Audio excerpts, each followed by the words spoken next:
ಭಗವತಿರಿಗೆಲ್ಲ ನಮಸ್ಕಾರಗಳು.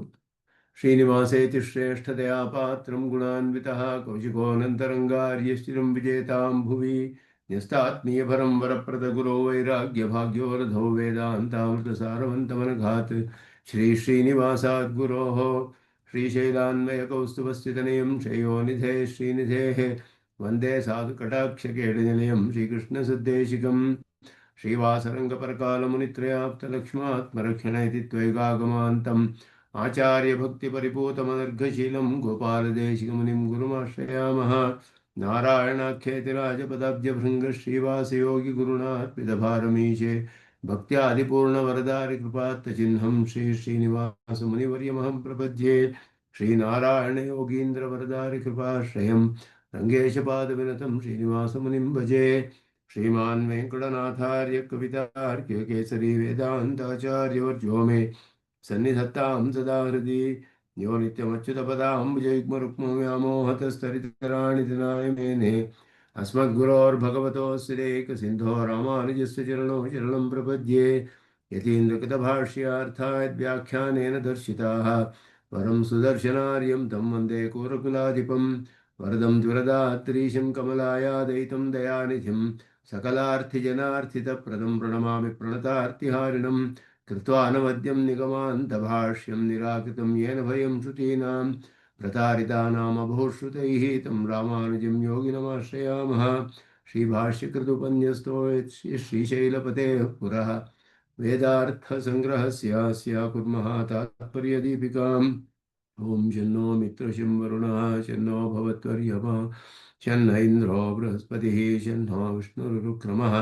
नमो ब्रह्मणे नमस्ते वायो त्वमेव प्रत्यक्षं ब्रह्मासि त्वामेव प्रत्यक्षं ब्रह्म वदिष्यामि ऋतं वदिष्यामि सत्यं वदिष्यामि तन्मामवतु तद्भक्तारमवतु अवतु माम् अवतु वक्तारम्। ॐ शान्तिः शान्तिः शान्तिः। अशेषचिरचिद्वस्तु शेषणे शेषशायिने निर्मलानन्दकल्याणनिधये विष्णवे नमः। श्रीमते रामानुजाय नमः।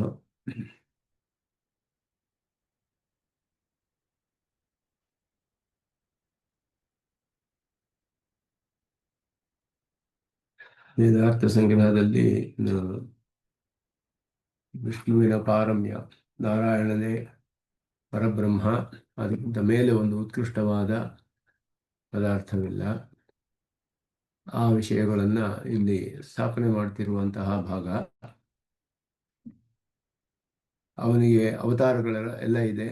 ಆ ವಿಷಯದಲ್ಲಿ ಹೇಳಿದ ಶ್ರುತಿ ವಾಕ್ಯಕ್ಕೆ ಭಾಷ್ಯಕಾರರು ವ್ಯಾಖ್ಯಾನ ಮಾಡಿದ್ದಾರೆ. ಇಲ್ಲಿ ಅಜಾಯಮಾನೋ ಬಹುಧಾ ವಿಜಾಯತೆ ತಸ್ಯ ಧೀರಾಃ ಪರಿಜಾನಂತಿ ಯೋನಿಂ, ಈ ವಾಕ್ಯಕ್ಕೆ ಭಾಷ್ಯಕಾರರ ವ್ಯಾಖ್ಯಾನವನ್ನು ನೋಡಿದ್ವಿ. ಕರ್ಮವಶ್ಯಾನಾಂ ಬ್ರಹ್ಮಾದೀನಾಂ ಅನಿಚ್ಛತಾಮಪಿ ತತ್ತತ್ ಕರ್ಮಾನುಗುಣ ಪ್ರಕೃತಿ ಪರಿಣಾಮ ರೂಪ ಭೂತಸಂಘ ಸಂಸ್ಥಾನ ವಿಶೇಷ ದೇವಾದಿ ಶರೀರ ಪ್ರವೇಶ ರೂಪಂ ಜನ್ಮ ಅವರ್ಜನೀಯಂ. ಅದರಿಂದ ಅವರಿಗೆ ಇಚ್ಛೆ ಇಲ್ಲದಿದ್ದರೂ ಕೂಡ ಈ ಕರ್ಮವಶ್ಯರಾದವರು ಚತುರ್ಮುಖ ಬ್ರಹ್ಮನಿಂದ ಹಿಡಿದು ಎಲ್ಲರೂ ಕೂಡ ಇಚ್ಛೆ ಇಲ್ಲದಿದ್ದರು ಆಯಾ ಕರ್ಮಕ್ಕೆ, ಅವರವರ ಕರ್ಮಕ್ಕೆ ಅನುಗುಣವಾಗಿ ಪ್ರಕೃತಿಯ ಪರಿಣಾಮ ರೂಪವಾದ ಪಾಂಚಭೌತಿಕವಾದ ಭೂತ ಸಂಘಾತ, ಪಂಚಭೂತಗಳ ಮಿಶ್ರಣ, ಪಾಂಚಭೌತಿಕವಾದ ರೂಪ ವಿಶೇಷಗಳಾದ ದೇವ ಮೊದಲಾದ, ಮನುಷ್ಯ, ಸ್ಥಾವರ ಮೊದಲಾದದ್ದು ಈ ರೀತಿಯಾಗಿ ಶರೀರವನ್ನು ಪ್ರವೇಶ ಮಾಡಿ ಜನ್ಮವನ್ನು ಪಡೆಯುವುದು ಅವರಿಗೆ ತಪ್ಪಿಸೋಕ್ಕೆ ಆಗೋದಿಲ್ಲ. ಅವರ್ಜನೀಯಂ ಅಂತ ಹೇಳಿದ್ರು. ಅವರಿಗೆ ತಪ್ಪಿಸೋದಕ್ಕೆ ಸಾಧ್ಯವಿಲ್ಲ ಅದನ್ನು. ಅಯಂತು ಸರ್ವೇಶ್ವರ, ಇಲ್ಲಿ ಹೇಳ್ತಿರುವುದು ಅಜಾಯಮಾನಃ ಅಂತ ಹೇಳ್ತಿರುವ ವಿಷಯ ಪುರುಷ ಶಬ್ದಿತನಾದ ಸರ್ವೇಶ್ವರನಾದವನು ಸತ್ಯಸಂಕಲ್ಪ ಭಗವಾನ್ ಏವಂಭೂತ ಶುಭೇತರ ಜನ್ಮ ಅಕುರ್ವನ್ನಪಿ, ಅವನು ಈ ರೀತಿಯಾದ ಅಶುಭವಾದ ಜನ್ಮಗಳು, ಶುಭೇತರ ಜನ್ಮ ಅಂದರೆ ಶುಭವಲ್ಲದ್ದು, ಅಶುಭವಾದ ಜನ್ಮಗಳನ್ನು ಮಾಡದೇ ಇದ್ದರು, ಪಡೆಯದೇ ಇದ್ದರು, ಸ್ವೇಚ್ಛೆಯ ಸ್ವೇನೈವ, ತನ್ನ ಸಂಕಲ್ಪದಿಂದಲೇ ತನ್ನ ಇಚ್ಛೆಯಿಂದಲೇ ತಾನಾಗಿಯೇ ನಿರತಿಶಯ ಕಲ್ಯಾಣ ರೂಪೇಣ ತನ್ನ ಸ್ವಾಭಾವಿಕ ರೂಪವಾದ ಸಕಲ ಕಲ್ಯಾಣ ಗುಣಗಳಿಂದ ಕೂಡಿದವನಾಗಿ ದೇವಾದಿಷು ದೇವನೇ ಮೊದಲಾದವುಗಳ ಅವರ ಜೊತೆ ಜಗದುಪಕಾರಾಯ ಬಹುಧಾ ಜಾಯತೆ ಜಗತ್ತಿಗೆ ಉಪಕಾರ ಮಾಡಲು ಅನೇಕವಾಗಿ ಅವತಾರಗಳನ್ನು ಪಡೆದುಕೊಳ್ತಾನೆ. ತಸ್ಯ ಏತಸ್ಯ ಶುಭೇತರ ಜನ್ಮ ಅಕುರ್ವತೋಪಿ ಅಶುಭವಾದ ಜನ್ಮಗಳನ್ನು ಮಾಡದೇ ಇದ್ರೂ ಕೂಡ ಸರ್ವ ಕಲ್ಯಾಣ ಗುಣ ಅನಂತ್ಯೇನ ಬಹುಧಾ ಯೋನಿಂ ಇಂತಹ ಪರಮಾತ್ಮನ ಅವತಾರಗಳನ್ನು ಅನೇಕ ರೂಪವಾದ ಅವನ ಅಶುಭವಲ್ಲದ್ದು ಅವನ ಸ್ವಾಭಾವಿಕವಾದ ಅವನ ಅನೇಕ ವಿಧವಾದ ಜನ್ಮಗಳನ್ನು ಅಂದರೆ ಅವತಾರಗಳನ್ನು ಧೀರಾಹ ಧೀಮತಾಮಗ್ರೇಸರಾಹ ಜಾನಂತಿ ಜ್ಞಾನಿಗಳು ತಿಳಿದುಕೊಳ್ತಾರೆ ಅನ್ನೋದು ಆ ವಾಕ್ಯಕ್ಕೆ ಅರ್ಥ. ಅದನ್ನು ಸುದರ್ಶನ ಸೂರಿಗಳು ವಿವರಿಸ್ತಾರೆ. ಸ್ವಲ್ಪ ಶ್ರುತಿಯು ಕೂಡ ಅದನ್ನೇ ತಿಳಿಸುತ್ತೆ ಅಂತ ಹೇಳಿಬಿಟ್ಟು ಆಪಾತತಃ ವ್ಯಾಹತಿ ಶಂಕಾ ಪರಿಹಾರಾರ್ಥಂ ತದ್ವ್ಯಾಚಷ್ಟೇ ಕರ್ಮವಶ್ಯಾನ. ಅದರಿಂದ ಇಲ್ಲಿ ಪರಸ್ಪರ ವಿರೋಧ ಇರುವ ಹಾಗಿದೆ. ವ್ಯಾಹತಿ ಅಂದರೆ ಪರಸ್ಪರ ವಿರೋಧ ಇಲ್ಲಿಯೇ ಕಂಡು ಬರ್ತಾ ಇದೆ. ಒಂದು ಅಜಾಯಮಾನ ವಿಜಾಯತೆ ಅಂದರೆ ಹುಟ್ಟದೇ ಇರೋನು ಹುಟ್ಟುತ್ತಾನೆ ಅಂದರೆ ವಿರೋಧವಾಯ್ತಲ್ಲ, ಇಲ್ಲಿ ಪರಸ್ಪರ ವಿರೋಧ ಕಂಡು ಬರ್ತಿದೆಯಲ್ಲ, ಅದನ್ನು ಪರಿಹಾರ ಮಾಡ್ತಾರೆ. ಶುಭೇತರ ಜನ್ಮ ಅಕುರ್ವನ್ನಪಿ ಅಜಾಯಮಾನ ಅಂತ ಹೇಳೋದು ಯಾವ ಜನ್ಮದಲ್ಲಿ ಹುಟ್ಟೋದಿಲ್ಲ ಅಂದರೆ ಅಶುಭವಾದ ಜನ್ಮಗಳು. ಬಹುಧಾ ವಿಜಾಯತೆ ಅಂತ ಹೇಳೋದು ತನ್ನ ಸ್ವಾಭಾವಿಕವಾದ ರೂಪದಿಂದಲೇ ಅವತಾರ ಮಾಡುವುದು. ಆದ್ದರಿಂದ ಅದಕ್ಕೆ ವಿಷಯಗಳು ಬೇರೆ ಬೇರೆ ಆಗಿರೋದ್ರಿಂದ ಅದಕ್ಕೆ ವಿರೋಧವಿಲ್ಲ ಅಂತ ಹೇಳಿ ಅದನ್ನು ತಿಳಿಸ್ತಾರೆ. ಇಲ್ಲಿ ಅಜಾಯಮಾನ ಇತಿ ಪದಂ ವ್ಯಾಖ್ಯಾತಂ ಸ್ವೇಚ್ಛೆಯ ಇತ್ಯಾದಿನ ಬಹುಧಾ ವಿಜಾಯತೆ ತನ್ನ ಇಚ್ಛೆಯಿಂದಲೇ ಅನೇಕವಾಗಿ ಇತ್ಯಾದಿ ವ್ಯಾಖ್ಯಾತಂ ಭಾಷಿಕಾರ ವ್ಯಾಖ್ಯಾನವನ್ನು ಹೇಳಿದರು.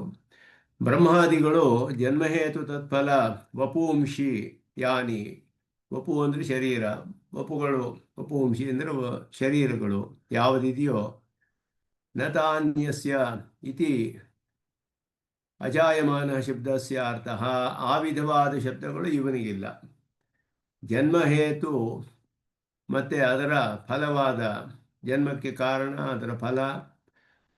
ಅದರ ಫಲವನ್ನು ಅನುಭವಿಸೋಕ್ಕೆ ಬಂದಿರುವಂತಹ ಜನ್ಮದಿಂದ ಬಂದ ಫಲ ಶರೀರಗಳು ಯಾವ್ಯಾವುದಿದೆಯೋ ಚತುರ್ಮುಖ ಬ್ರಹ್ಮ ಮೊದಲಾದವರಿಗೆ ಆ ರೀತಿಯಾದ ಶರೀರಗಳು ಪರಮಾತ್ಮನಿಗೆ ಇಲ್ಲ. ನತಾನಿ ಅಸ್ಯ ಇತಿ ಅಜಾಯಮಾನ ಶಬ್ದಸ್ಯ ಅರ್ಥ. ಅದಕ್ಕೇನು ಕಾರಣ ಅಂದರೆ ಹೇತು ಕರ್ಮ, ಅವರಿಗೆ ಕಾರಣ ಕರ್ಮವು, ಅದರ ಫಲವು ತದ ಅನುಭವ, ಕರ್ಮದ ಫಲ ಅನುಭವ. ಆದ್ದರಿಂದ ಅವರಿಗೆ ಇರುವಂತಹ ಹೇತುವಾಗಲಿ ಫಲವಾಗಲಿ ಪರಮಾತ್ಮನಿಗೆ ಇಲ್ಲ. ಅವರಿಗೆ ಯಾವುದು ಹೇತು ಕಾರಣ ಅಂದರೆ ಕರ್ಮವೇ ಕಾರಣ, ಫಲ ಏನು ಅವರಿಗೆ ಅಂದರೆ ಅನುಭವವೇ ಕಾರಣ. ಪ್ರಾಕೃತಂಚ ವಪುಹು ತೇಷಾಂ, ಶರೀರವು ಕೂಡ ಪ್ರಾಕೃತವಾದದ್ದು, ಪಾಂಚಭೌತಿಕವಾದದ್ದು. ತದ್ವಿಲಕ್ಷಣ ಹೇತು ಫಲ ವಪುಹು ಅನ್ವಿತಃ ಅವತಾರ. ಈ ರೀತಿ ಅದಕ್ಕಿಂತ ವಿಲಕ್ಷಣವಾದ ಹೇತು ಕರ್ಮ. ಹೇತು ಅಲ್ಲಿ ಕರ್ಮ, ಇವನಿಗೆ ತನ್ನ ಇಚ್ಛೆಯ ಹೇತು. ಫಲ ಏನು ಅಂದರೆ ಜಗತ್ತಿಗೆ ಉಪಕಾರ ಮಾಡುವುದು, ಚತುರ್ಮುಖ ಬ್ರಹ್ಮಾದಿಗಳಿಗೆ ಕರ್ಮಫಲವನ್ನು ಅನುಭವಿಸೋದು. ಮತ್ತು ವಪುಹು ಒಂದು ಶರೀರವು ಅವರದ್ದು ಪ್ರಾಕೃತವಾದದ್ದು, ಪರಮಾತ್ಮನದು ಸ್ವಾಭಾವಿಕವಾದ ಅಪ್ರಾಕೃತವಾದ ರೂಪ. ಈ ರೀತಿ ಅವರಲ್ಲಿ ವೈಲಕ್ಷಣ್ಯವನ್ನು ತೋರಿಸ್ತಾರೆ. ಬಹುಧಾ ವಿಜಾಯತೆ ಇತ್ಯಸ್ಯ ಅರ್ಥ ವಿಲಕ್ಷಣವಾದ ಕಾರಣ, ಫಲ, ಶರೀರ ಇದೆಲ್ಲವೂ ಕೂಡ ಚತುರ್ಮುಖ ಬ್ರಹ್ಮಾದಿಗಳಿಗಿಂತ ಅತ್ಯಂತ ವಿಲಕ್ಷಣವಾದದ್ದು. ಹೇತು ಸ್ವೇಚ್ಛಾ ಫಲಂ ಜಗದುಪಕಾರ ವಪುಹು ಅಪ್ರಾಕೃತಂಚ. ಆದ್ದರಿಂದ ಇದರಲ್ಲಿ ವ್ಯತ್ಯಾಸವಿದೆ. ಇದು ಬಹುಧಾ ವಿಜಾಯತೆಗೆ ಈ ರೀತಿಯಾಗಿ ಅರ್ಥ. ತಸ್ಯ ಧೀರಾಹ ಪರಿಜಾನಂತಿ ಅನ್ನೋದಕ್ಕೆ ಅರ್ಥ ಹೇಳ್ತಾರೆ. ಧೀರಾಹ ಅಂದರೆ ಏನರ್ಥ ಇಲ್ಲಿ, ಹಾಗೆಯೇ ಯೋನಿ ಶಬ್ದಕ್ಕೆ ಏನರ್ಥ ಹೇಳಬೇಕು. ಯೋನಿ ಶಬ್ದಕ್ಕೆ ಅನೇಕ ಕಡೆ ಉಪಾದಾನ ಕಾರಣ ಅಂತ ಬರುತ್ತೆ. ತದ್ಭೂತ ಯೋನಿಂ ಪರಿಪಶ್ಯಂತಿ ಧೀರಾಹ ಅಂತ ಬರುತ್ತೆ. ಅಲ್ಲಿ ಯೋನಿ ಶಬ್ದಕ್ಕೆ ಅವನ ಉಪಾದಾನ ಕಾರಣತ್ವವು ಹೇಳಲ್ಪಡುತ್ತೆ ಜಗತ್ತಿಗೆ. ಇಲ್ಲಿ ಆ ರೀತಿಯಲ್ಲ. ಯೋನಿ ಶಬ್ದಸ್ಯ ಉಪಾದಾನ ಕಾರಣ ಪರತ್ವ ವ್ಯಾವೃತ್ಯರ್ಥಂ ಜನ್ಮ ಇತಿ ಯುಕ್ತಂ. ಇಲ್ಲಿ ಸಾಮಾನ್ಯವಾಗಿ ಪರಿಜಾನಂತಿ ಯೋನಿಂ ಅಂದಾಗ ಅವನ ಅವತಾರಗಳನ್ನು, ಅವತಾರ ರಹಸ್ಯವನ್ನು ತಿಳಿತಾರೆ ಜ್ಞಾನಿಗಳು ಅಂತ ಇಲ್ಲಿ ಹೇಳಲ್ಪಟ್ಟಿರೋದು. ಆದ್ದರಿಂದ ಧೀರರು ಅಂದರೆ ಜ್ಞಾನಿಗಳು. ಧೈರ್ಯ ಗುಣಾನ್ವಿತ ಪರತ್ವ ವ್ಯಾವೃತ್ಯರ್ಥಂ. ಧೀರರು ಅಂದರೆ ಶೂರರು, ಧೀರರು ಅಂತ ಹೇಳೋ ಹಾಗೆ ಧೈರ್ಯವನ್ನು ಉಳ್ಳವರು ಅನ್ನೋ ಅರ್ಥವಲ್ಲ ಇಲ್ಲಿ. ಧೀಮತಾಮಗ್ರೇಸರಾಹ, ಜ್ಞಾನಿಗಳಲ್ಲಿ ಶ್ರೇಷ್ಠರಾದವರು. ಧೀಯಮೀರಯಂತಿ ಇತಿ ವ್ಯುತ್ಪನ್ನೋ ಧೀರ ಶಬ್ದ. ಈರಯಂತಿ ಅಂದರೆ ಪಡೆದುಕೊಳ್ತಾರೆ, ಹೊಂದುತ್ತಾರೆ, ಪ್ರಕಾಶಪಡಿಸ್ತಾರೆ ಅನ್ನೋ ಅರ್ಥ ಬುದ್ಧಿಯನ್ನು.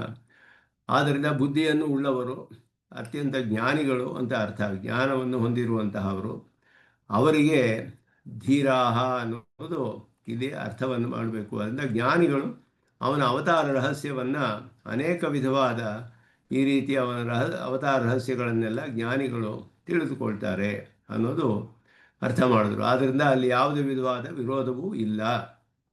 ಇದು ಜಗತ್ಕಾರಣತ್ವವು ಪರಮಾತ್ಮನಿಗೆ ಅನ್ನೋದಕ್ಕೆ ಈಗ ತೋರಿಸ್ತಾರೆ. ಮತ್ತು ಅದಕ್ಕೆ ಪ್ರಕೃತಿ ಅಧಿಕರಣ ಅಂತ ಬ್ರಹ್ಮಸೂತ್ರದಲ್ಲಿ ಅದರ ಅರ್ಥಗಳನ್ನು ಇಲ್ಲಿ ವಿವರಿಸ್ತಾರೆ. ಮುಂದೆ ಜಗತ್ಕಾರಣಕ್ಕೆ ಪರಮಾತ್ಮನ ಜಗತ್ಕಾರಣವನ್ನು ಹೇಳುವಂತಹದ್ದು ಅಂತ ಹೇಳಿಬಿಟ್ಟು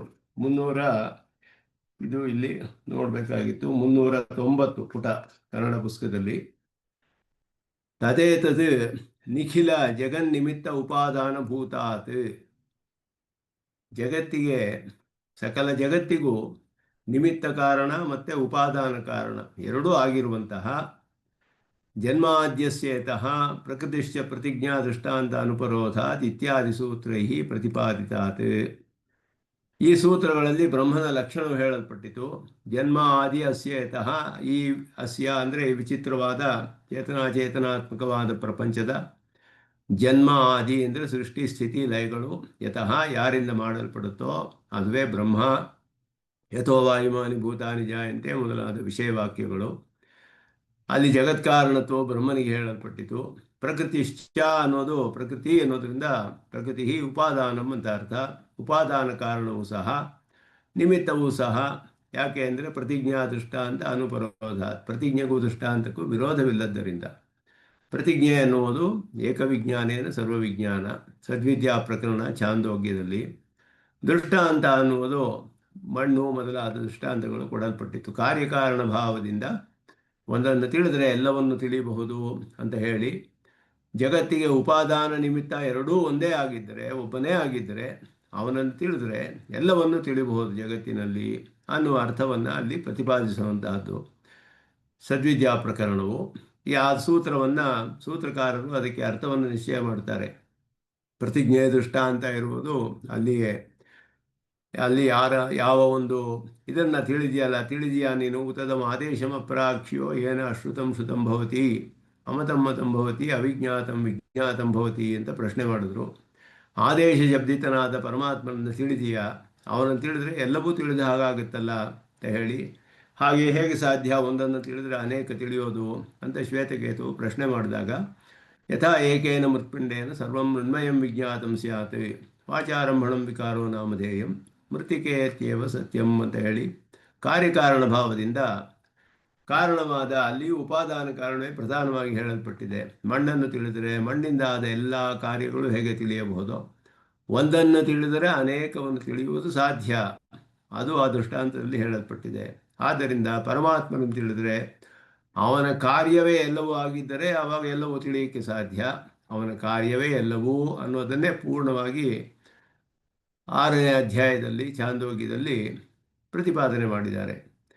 ಆದ್ದರಿಂದ ಈ ಸೂತ್ರಗಳಲ್ಲಿ ಹೇಳಲ್ಪಟ್ಟಂತಹ ಜಗತ್ತಿಗೆ ನಿಮಿತ್ತ ಕಾರಣವು ಉಪಾದಾನವು ಕಾರಣವಾದ ಪರಮಾತ್ಮನಿಗಿಂತ ಪರಸ್ಮಾತ್ ಬ್ರಹ್ಮಣ ಪರಬ್ರಹ್ಮ ಅಂತ ಹೇಳಲ್ಪಟ್ಟ ಪರಮಪುರುಷನಿಗಿಂತ ಪರಮಪುರುಷಾತ್ ಅನ್ಯಸ್ಯ ಕಸ್ಯಚಿತ್ ಪರತ್ವಂ, ಅದಕ್ಕೆ ಮೇಲೆ ಇನ್ನೊಂದು ಪರವಾದದ್ದು ಇದೆ. ಜಗತ್ಕಾರಣ ಅಂತ ಹೇಳ್ತಿರಲ್ಲ, ಅದಕ್ಕಿಂತ ಮೇಲೆ ಒಂದು ಪರಬ್ರಹ್ಮ ಇದೆ ಅಂತ ಪೂರ್ವ ಪಕ್ಷವನ್ನು ಸೂತ್ರಕಾರರೇ ಹಾಕಿ, ಅದಕ್ಕಿಂತ ಬೇರೆ ಯಾವುದೋ ಒಂದು ಪರವಾದ ವಸ್ತು ಇಲ್ಲ ಅನ್ನೋದನ್ನು ಪರಾಧಿಕರಣದಲ್ಲಿ ನಿರಾಕರಣೆ ಮಾಡ್ತಾರೆ. ಪರಮತ ಸೇತು ಉನ್ಮಾನ ಸಂಬಂಧ ಭೇದ ವ್ಯಪದೇಶೇಭ್ಯ ಇತಿ ಆಶಂಕ್ಯ. ಇಲ್ಲಿ 4 ಹೇತುಗಳನ್ನು ಹೇಳಿ, ಅತಃ ಪರಂ, ಪರಂ ಅತಃ ಅಂತ ಹೇಳಿದ್ರೆ ಜಗತ್ಕಾರಣ ಅಂತ ಹೇಳಲ್ಪಟ್ಟ ಪರಬ್ರಹ್ಮ ಅವನಿಗಿಂತ, ಯಾರು ಹೇಳಲ್ಪಟ್ಟಿದ್ದಾನೋ ಜಗತ್ಕಾರಣ ಅಂತ ಅವನಿಗಿಂತ ಪರವಾದ ಒಂದು ಪದಾರ್ಥವಿದೆ. ಅದುವೇ ಉತ್ಕೃಷ್ಟವಾದದ್ದು, ಪರಬ್ರಹ್ಮ ಅಂತ ಹೇಳೋದು ಅದನ್ನೇ ಹೇಳಬೇಕು ಅಂತ ಪೂರ್ವ ಪಕ್ಷವನ್ನು ಹಾಕಿದ್ರು. 4 ಹೇತುಗಳು: ಸೇತು, ಉನ್ಮಾನ, ಸಂಬಂಧ, ಭೇದ. 4 ಶಬ್ದಗಳು. ಈ 4 ವಿಷಯಗಳು ಹೇಳಲ್ಪಟ್ಟಿರೋದ್ರಿಂದ ನೀವು ಹೇಳುವಂತಹ ಜಗತ್ಕಾರಣಕ್ಕಿಂತ ಉತ್ಕೃಷ್ಟವಾದ ಒಂದು ಪರವಾದ ವಸ್ತು ಇದೆ ಅಂತ ಪೂರ್ವ ಪಕ್ಷ. ಸೇತು ಅಂತ ಹೇಳಿ ಅಮೃತಸ್ಯ ಏಷ ಸೇತು ಅನ್ನೋದು ವಾಕ್ಯ, ಮುಂಡಕೋಪನಿಷತ್ತಿನ ವಾಕ್ಯ. ಅಮೃತಸ್ಯ ಏಷ ಸೇತು ಅಂತ ಹೇಳೋದ್ರಿಂದ ಸೇತು ಆದ್ದರಿಂದ ಅವನು, ಅಮೃತವು ಬೇರೆ, ಸೇತುವೆ ಬೇರೆ. ಸೇತುವನ್ನು ದಾಟಿ ಹೋಗಿ ಅಮೃತವನ್ನು ಪಡಿಬೇಕು. ಆದ್ದರಿಂದ ಸೇರುವ ಪದಾರ್ಥ ಬೇರೆ ಆಯಿತು. ಇವನು ಬರೀ ಪ್ರಾಪಕ ಅಷ್ಟೇ, ಪ್ರಾಪ್ಯವಾದದ್ದಲ್ಲ. ಅದಕ್ಕಿಂತ ಉತ್ಕೃಷ್ಟವಾಗಿರಬೇಕು, ಪ್ರಾಪ್ಯವಾದದ್ದು ಬೇರೆ ಆಗಿರಬೇಕು. ಈ ಒಂದು ಮೊದಲ ಆಶಂಕೆ. ಉನ್ಮಾನ ಅಂತ ಹೇಳಿದ್ರೆ ಒಂದು ಮೆಷರ್, ಒಂದು ಪರಿಮಾಣವು ಹೇಳಲ್ಪಟ್ಟಿದೆ.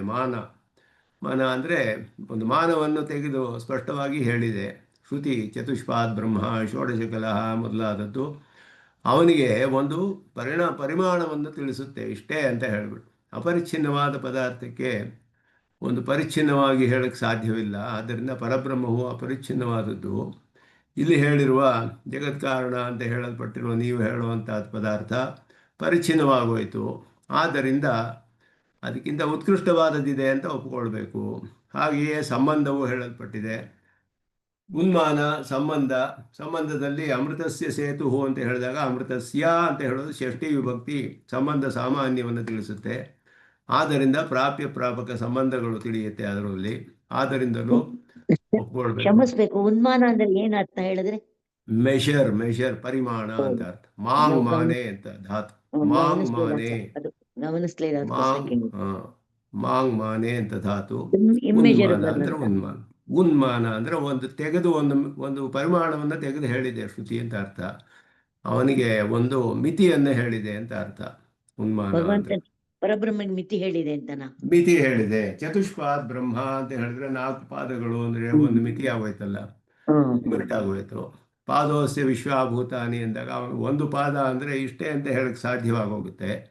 ಇದೆಲ್ಲವೂ ಕೂಡ ಅವನಿಗೆ ಒಂದು ಪರಿಮಾಣವನ್ನು ಹೇಳುತ್ತೆ. ಆದ್ದರಿಂದ ಅವನಿಗಿಂತ ಅಪರಿಮಿತವಾದ ಒಂದು ಪದಾರ್ಥ ಇರಬೇಕು ಅಂತ ಪೂರ್ವ ಪಕ್ಷ. ಸಂಬಂಧವೂ ಹೇಳಿದೆ. ಅಮೃತಸ್ಯ ಅನ್ನೋದು ಷಷ್ಠಿ ವಿಭಕ್ತಿ, ಸಂಬಂಧ ಸಾಮಾನ್ಯವನ್ನು ತಿಳಿಸುತ್ತೆ. ಸಂಬಂಧ ಹೇಳಬೇಕಾದ್ರೆ 2 ಪದಾರ್ಥಗಳಿರಬೇಕು, ಅದರಲ್ಲಿಯೇ ನಮಗೆ ಭೇದ ತಿಳಿದು ಬಿಡುತ್ತೆ. ಇದುವೇ ಬೇರೆ, ಅದುವೇ ಬೇರೆ ಅಂತ ತಿಳಿಯುತ್ತೆ. ಅಮೃತಸ್ಯ ಏಷ ಸೇತು ಅಂದಾಗ ಅಮೃತ ಬೇರೆ, ಸೇತು ಬೇರೆ. ಅಮೃತಕ್ಕೂ ಸೇತುಗೂ ಭೇದ ತಿಳಿದು ಬಂತು. ಈ ರೀತಿ ಎಲ್ಲ ಪೂರ್ವ ಪಕ್ಷ ಹೇಳ್ತಾರೆ. ಅದಕ್ಕೆ ಸೂತ್ರಕಾರರು ಅನೇಕ ಸೂತ್ರಗಳಲ್ಲಿ ಪರಿಹಾರ ಮಾಡ್ತಾರೆ. ಮೊದಲನೇದು ಸಾಮಾನ್ಯಾತ್ತು ಅನ್ನೋದು ಸೂತ್ರ. ಸೇತು ಸಾಮಾನ್ಯಾತ್ ಅಂತ ಅರ್ಥ. ಅದಕ್ಕೆ ಸೇತು ಅಂತ ಹೇಳೋದು ಸಿನೋತಿ, ಬಧ್ನಾತಿ ಅಂತ ಅರ್ಥ. 2 ಪದಾರ್ಥಗಳನ್ನು ಒಂದಕ್ಕೊಂದಕ್ಕೆ ಬೆರಕೆ ಆಗದೆ ಇರೋ ಹಾಗೆ ಯಾವುದು ಧಾರಣೆ ಮಾಡುತ್ತೋ ಅದಕ್ಕೆ ಸೇತು ಅಂತ ಹೆಸರು. ಆ ಒಂದು ಅರ್ಥ ಇದೆ ಸೇತು ಶಬ್ದಕ್ಕೆ.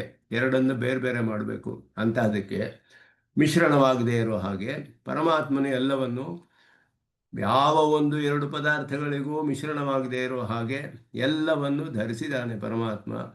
ಶ್ರುತಿ ಅದನ್ನು ಏಷ ಸೇತು ವಿಧರಣ ಯೇಷಾಂ ಲೋಕಾನಾಂ ಅಸಂಭೇದಾಯ ಅಂತ ಹೇಳಿದೆ. ಅಸಂಭೇದ ಅಂದರೆ ಮಿಶ್ರಣವಾಗದೇ ಇರೋ, ಅಸಾಂಕರ್ಯ ಅಂತ ಅರ್ಥ.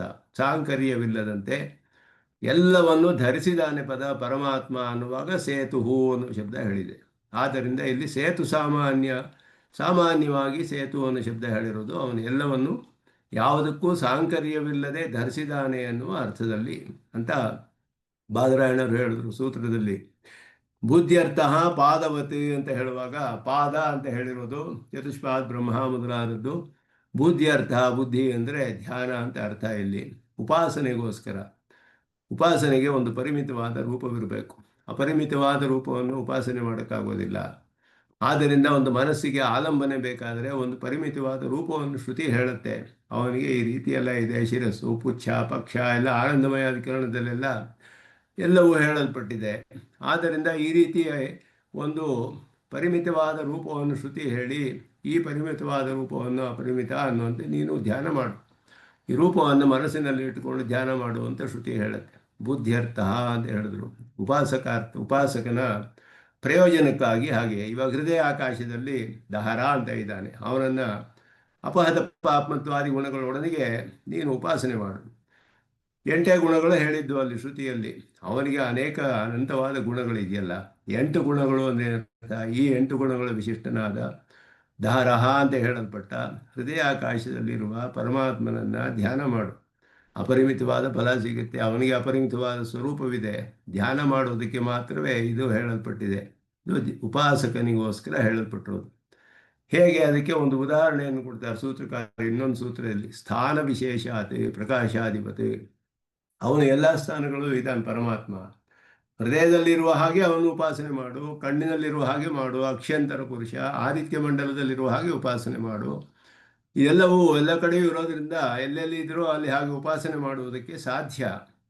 ಹೇಗೆ ಅಂದರೆ ಸೂರ್ಯನ ಪ್ರಕಾಶ ಪ್ರಪಂಚದೆಲ್ಲ ಹರಡಿದ್ರು ಕಿಂಡಿಯಲ್ಲಿ ನೋಡ್ತೀವಿ ನಾವು. ಒಂದು ಕಿಂಡಿಯಲ್ಲಿ ಹೇಗೆ ನೋಡ್ತೀವೋ ಪ್ರಕಾಶವನ್ನು, ಆ ರೀತಿ ಪರಮಾತ್ಮನನ್ನು ಕೂಡ ಒಂದು ಚಿನ್ನ ಸ್ಥಾನದಲ್ಲಿ ನೋಡೋಕ್ಕೆ ಸಾಧ್ಯ. ಅವನನ್ನು ಉಪಾಸನೆ ಮಾಡೋಕ್ಕೆ ಈ ರೀತಿ ಶ್ರುತಿಯು ವಿಧಿಸುತ್ತೆ ಅನ್ನೋದು 2 ಸೂತ್ರಗಳಲ್ಲಿ ಹೇಳಿದ್ರು ಅದನ್ನು. ಆಮೇಲೆ ಉಪಪತ್ತೇಶ್ಚ ಅಂತ ಹೇಳಿ ತಥಾ ಅನ್ಯ ಪ್ರತಿಷೇಧಾತ್. ಇದೆಲ್ಲವೂ ಕೂಡ ಮುಂದಿನ ಇದು ಸೇತು, ಉನ್ಮಾನ, ಸಂಬಂಧ, ಭೇದ.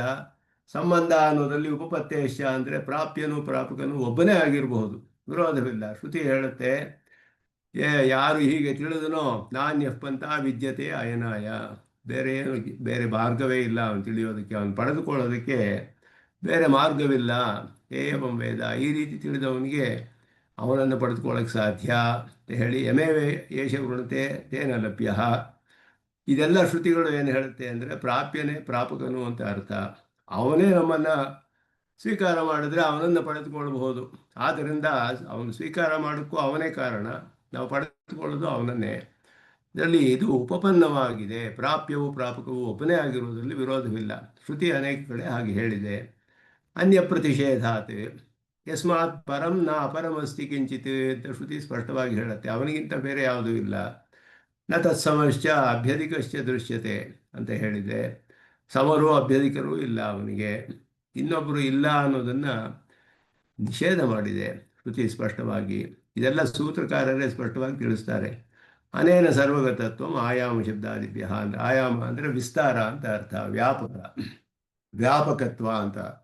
ಸರ್ವಗತತ್ವವು ಅಂತ ಹೇಳಿ ಪುರುಷೇಣ ಸರ್ವಂ ಇದಂ ಪೂರ್ಣಂ ಪುರುಷೇಣ ಸತ್ಯೇನೇದಂ ಪೂರ್ಣಂ ಪುರುಷೇಣ ಸರ್ವಂ ಅಂತ ಬರುತ್ತೆ ಅಲ್ಲಿ. ಇವು ಅವನಿಂದ ಎಲ್ಲವೂ ಪೂರ್ಣವಾಗಿದೆ ಅಂತ ಹೇಳಿದ್ರೆ ಅವನು ಎಲ್ಲವನ್ನೂ ವ್ಯಾಪಿಸಿದ್ದಾನೆ ಅಂತ ಅರ್ಥ. ಇದೆಲ್ಲ ಅರ್ಥಗಳನ್ನು ಹೇಳಿ ಇಲ್ಲಿ ಅವನಿಗಿಂತ ಸೂತ್ರಕಾರರೇ ಸ್ವಯಮೇವ ನಿರಾಕರೋತಿ ಬಾಧಕರಣೆ ಮಾಡಿದ್ರು. ಪರತ್ವವಾದದ್ದು ಇಲ್ಲ. ಜಗತ್ಕಾರಣ ಅಂತ ಹೇಳಲ್ಪಟ್ಟ ನಿಮಿತ್ತ ಉಪಾದಾನ ಕಾರಣಗಳು ಎರಡೂ ಯಾರು ಆಗಿದಾನೋ, ಜಗತ್ತನ್ನು ಯಾರು ಸೃಷ್ಟಿ ಮಾಡ್ತಾನೋ ಅವನಿಗಿಂತ ಪರವಾದ ಒಂದು ವಸ್ತುವಿಲ್ಲ, ಅವನೇ ಪರಬ್ರಹ್ಮ ಅನ್ನೋದನ್ನು ಈ 2 ಅಧಿಕರಣ 3 ಅಧಿಕರಣಗಳನ್ನು ತೆಗಿತಾರೆ ಇಲ್ಲಿ. ಒಂದು ಜನ್ಮಾದ್ಯಧಿಕರಣ, ಜನ್ಮಾದ್ಯಸೇತಃ ಅನ್ನೋದು ಒಂದೇ ಸೂತ್ರ ಅಧಿಕರಣದಲ್ಲಿ. ಇನ್ನೊಂದು ಪ್ರಕೃತಿ ಅಧಿಕರಣ. ಇಲ್ಲಿ 6 ಸೂತ್ರಗಳಿದೆ. ಪ್ರಕೃತಿಶ್ಚ ಪ್ರತಿಜ್ಞಾ ಅಷ್ಟಾಂತ ಅನುಪರೋಧಾತ್ ಅಂತ ಹೇಳಿ ಇನ್ನೂ 5 ಸೂತ್ರಗಳಿದೆ ಅದರಲ್ಲಿ.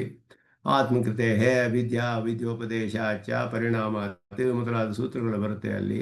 ಯೋನಿಶ್ಚೈಗೀಯತೆ ಸಾಕ್ಷಾತ್ ಉಭಯ ಆಮ್ನಾನಾತೆ ಮೊದಲಾದದ್ದು ಸೂತ್ರಗಳು ಪ್ರಕೃತಿ ಅಧಿಕರಣದಲ್ಲಿ ಬರುತ್ತೆ. ಈ 2 ಕೂಡ ಅವನಿಗೆ ಒಬ್ಬನೇ ಜಗತ್ಕಾರಣನಾದವನೇ ಉಪಾದಾನ ನಿಮಿತ್ತ ಅಂತ ತಿಳಿಸಿ ಅವನಿಗಿಂತ ಬೇರೆ ಪರವಾದದ್ದು ಇಲ್ಲ ಅನ್ನೋದನ್ನು ಪರಾಧಿಕರಣದಲ್ಲಿ ಸ್ಥಾಪನೆ ಮಾಡ್ತಾರೆ. 3 ಅಧಿಕರಣಗಳಲ್ಲಿ ಇದನ್ನು ಹೀಗೆ ಸ್ಥಾಪನೆ ಮಾಡಿದ್ದಾರೆ ಅನ್ನೋದನ್ನು, ಪರಮಾತ್ಮನು ಅವನೇ ಪರನಾದವನು ಅನ್ನೋದನ್ನು ಇಲ್ಲಿ ಸ್ಥಾಪನೆ ಮಾಡೋದು. ಅದನ್ನು ಸುದರ್ಶನ ಸೂರಿಗಳು ಇಲ್ಲಿ ಅವೈದಿಕ ವಿಪ್ರತಿಪತ್ತೇ ಪರ್ವತ್ರಯಂ ದೃಶ್ಯತೆ ಅಂತ ಹೇಳಿದ್ರು. ಅವೈದಿಕರಾದವರು ವಿರುದ್ಧವಾಗಿ ತಿಳಿತಾರೆ. ಪ್ರತಿಪತ್ತಿ ಅಂದರೆ ಜ್ಞಾನ, ವಿಪ್ರತಿಪತ್ತಿ ಅಂದರೆ ವಿವಿಧವಾಗಿ ತಿಳಿಸ್ಕೊಳ್ಳೋದು ಅಂತ ಅರ್ಥ. ಬೇರೆ ಬೇರೆ ರೀತಿಯಲ್ಲಿ ಅರ್ಥ ಮಾಡ್ಕೊಳ್ಳೋದು. ವಿಪ್ರತಿಪತ್ತಯ ಅಂತ ಹೇಳಿ ಅನೇಕ ವಿಪ್ರತಿಪತ್ತಿಗಳಿದೆ. ವೈದಿಕ ವೇದವನ್ನು ಸರಿಯಾಗಿ ತಿಳಿಯದವರು ಅಂತ ಅರ್ಥ. ಅವರಿಗೆ 3 ಪರ್ವಗಳನ್ನು ತಿಳಿಸ್ತಾರೆ ಸುದರ್ಶನ ಸೂರ್ಯಗಳಲ್ಲಿ ವ್ಯಾಖ್ಯಾನದಲ್ಲಿ. ಪ್ರಕೃತಿ ಉಪಾದಾನಂ, ಇದು ಮೊದಲನೆಯ ಪರ್ವ. 3 ಪರ್ವಗಳು, 3 ಸ್ಟೆಪ್ಸ್ ಅಂತ ಹೇಳಿದ್ರು. 3 ಪರ್ವಗಳು. ಪ್ರಕೃತಿ ಉಪಾದಾನಂ, ರುದ್ರ ನಿಮಿತ್ತಂ ಇತಿ ಏಕಂ. ಇದು ಒಂದು ಪ್ರಧಾನವಾದ ಪೂರ್ವಪಕ್ಷ. ರುದ್ರನೇ ನಿಮಿತ್ತ ಕಾರಣ, ಪ್ರಕೃತಿ ಉಪಾದಾನ ಕಾರಣ ಅಂತ ಹೇಳುವಂಥದ್ದು ಪಾಶುಪತರು ಮೊದಲಾದವರು. ನಾರಾಯಣ ಕಾರಣತ್ವೇ ಶ್ರುತಿಭಿ ಉಪಪಾದಿತೆ ನಾರಾಯಣ ಉಪಾದಾನಂ ರುದ್ರ ನಿಮಿತ್ತಂ ಇತಿ ಏಕಂ ಮತಂ. ಹೀಗೆಯೂ ಒಂದು ಮತವಿದೆ ಅಂತ ಹೇಳ್ತಾರೆ ಇವರು. ಶ್ರುತಿಗಳು ನಾರಾಯಣನೇ ಕಾರಣ ಅಂತ ಹೇಳಿದರೆ ಅವನು ಉಪಾದಾನವಾಗಿರಲಿ, ರುದ್ರನೇ ನಿಮಿತ್ತ ಕಾರಣ ಅಂತ ಹೇಳಬೇಕು. ತತ್ರ ನಿಮಿತ್ತ ಉಪಾದಾನಯೋ ಐಕ್ಯೇ ದರ್ಶಿತೆ ಜಗತ್ಕಾರಣಂ ಮುಕ್ತಿದಂ ಮುಕ್ತ ಪ್ರಾಪ್ಯಂ ಅನ್ಯತ್ ಪರಮಸ್ತಿ ಇತಿ ಏಕಂ. ನಿಮಿತ್ತ ಉಪಾದಾನ ಎರಡು ಒಂದೇ ಅಂತ ಶ್ರುತಿ ಹೇಳ್ತಾ ಇದೆಯಲ್ಲ ಅಂತ ಹೇಳಿದ್ರೆ, ಜಗತ್ಕಾರಣವಾದದ್ದು ಮುಕ್ತಿಯನ್ನು ಕೊಡುತ್ತೆ ಅಂತ ಇಟ್ಕೊಳ್ಳಿ, ಪ್ರಾಪ್ಯವಾದದ್ದು ಇನ್ನೊಂದು ಪರವಾದದ್ದು ಅಂತ ಇಟ್ಕೋಬೇಕು. ಇದು ಪರಾಧಿಕರಣ. ಹಾಗೆ ಅರ್ಥ ಮಾಡಬೇಕು. ಈ ರೀತಿ ಅವರು ಅವರ ಇದರಲ್ಲಿ ಇದ್ದಂತಹ 3 ಅಭಿಪ್ರಾಯಗಳನ್ನು ತಿಳಿಸ್ತಾರೆ ಇಲ್ಲಿ. ತತ್ರ ಪೂರ್ವೋಕ್ತಂ ಮತದ್ವಯಂ ಪೂರ್ವಮೇವ ನಿರಸ್ತಂ. ಪ್ರಕೃತಿ ಉಪಾದಾನ ಅನ್ನೋದನ್ನು ಮೊದಲಿಯೇ ನಿರಸನ ಮಾಡಾಯಿತು. ಈಕ್ಷತೆ ಅಧಿಕರಣ ಆರಂಭದಲ್ಲಿಯೇ ಬರುತ್ತೆ, 5ನೇ ಅಧಿಕರಣವೇ ಅದು ಬ್ರಹ್ಮಸೂತ್ರದಲ್ಲಿ. ಅದರಲ್ಲಿಯೇ ನಿರಾಕರಣೆ ಮಾಡಿಬಿಟ್ರು. ಪ್ರಕೃತಿ ಉಪಾದಾನ ಕಾರಣವಲ್ಲ ಮೊದಲಾದ್ದೆಲ್ಲ ಇಲ್ಲಿ ಮೊದಲಿಯೇ ನಿರಸನ ಮಾಡಿ ಆಯಿತು. ರುದ್ರನ ನಿಮಿತ್ತತ್ವವು ನಿರಸನ ಮಾಡಿ ಆಯಿತು. ಅದೆಲ್ಲ ಮಾಡಿದ್ಮೇಲೆ ಕಾರಣಾದ ಅನ್ಯಸ್ಯ ಪ್ರಾಪ್ಯತ್ವ ನಿರಸತಿ ತದೇತತಿ ಇತಿ. 3ನೆಯ ಒಂದು ಅಭಿಪ್ರಾಯ ಏನು ಅಂದರೆ, ಜಗತ್ಕಾರಣಕ್ಕಿಂತ ಬೇರೆಯಾದದ್ದು ಒಂದು ಪ್ರಾಪ್ಯವಾದದ್ದಿದೆ, ಅದುವೇ ಪರವಾದದ್ದು ಅಂತ ಹೇಳುವ ಪರಾಧಿಕರಣದ ವಿಷಯವನ್ನೇ ಇಲ್ಲಿ ಹೇಳ್ತಾರೆ. ತದೇತ ಶಬ್ದೌ ಶಬ್ದಾಂತರೈ ಸಮಸ್ತೌ ತಸ್ಮಾತ್ ಏತಸ್ಮಾತ್ ಇತ್ಯರ್ಥಃ.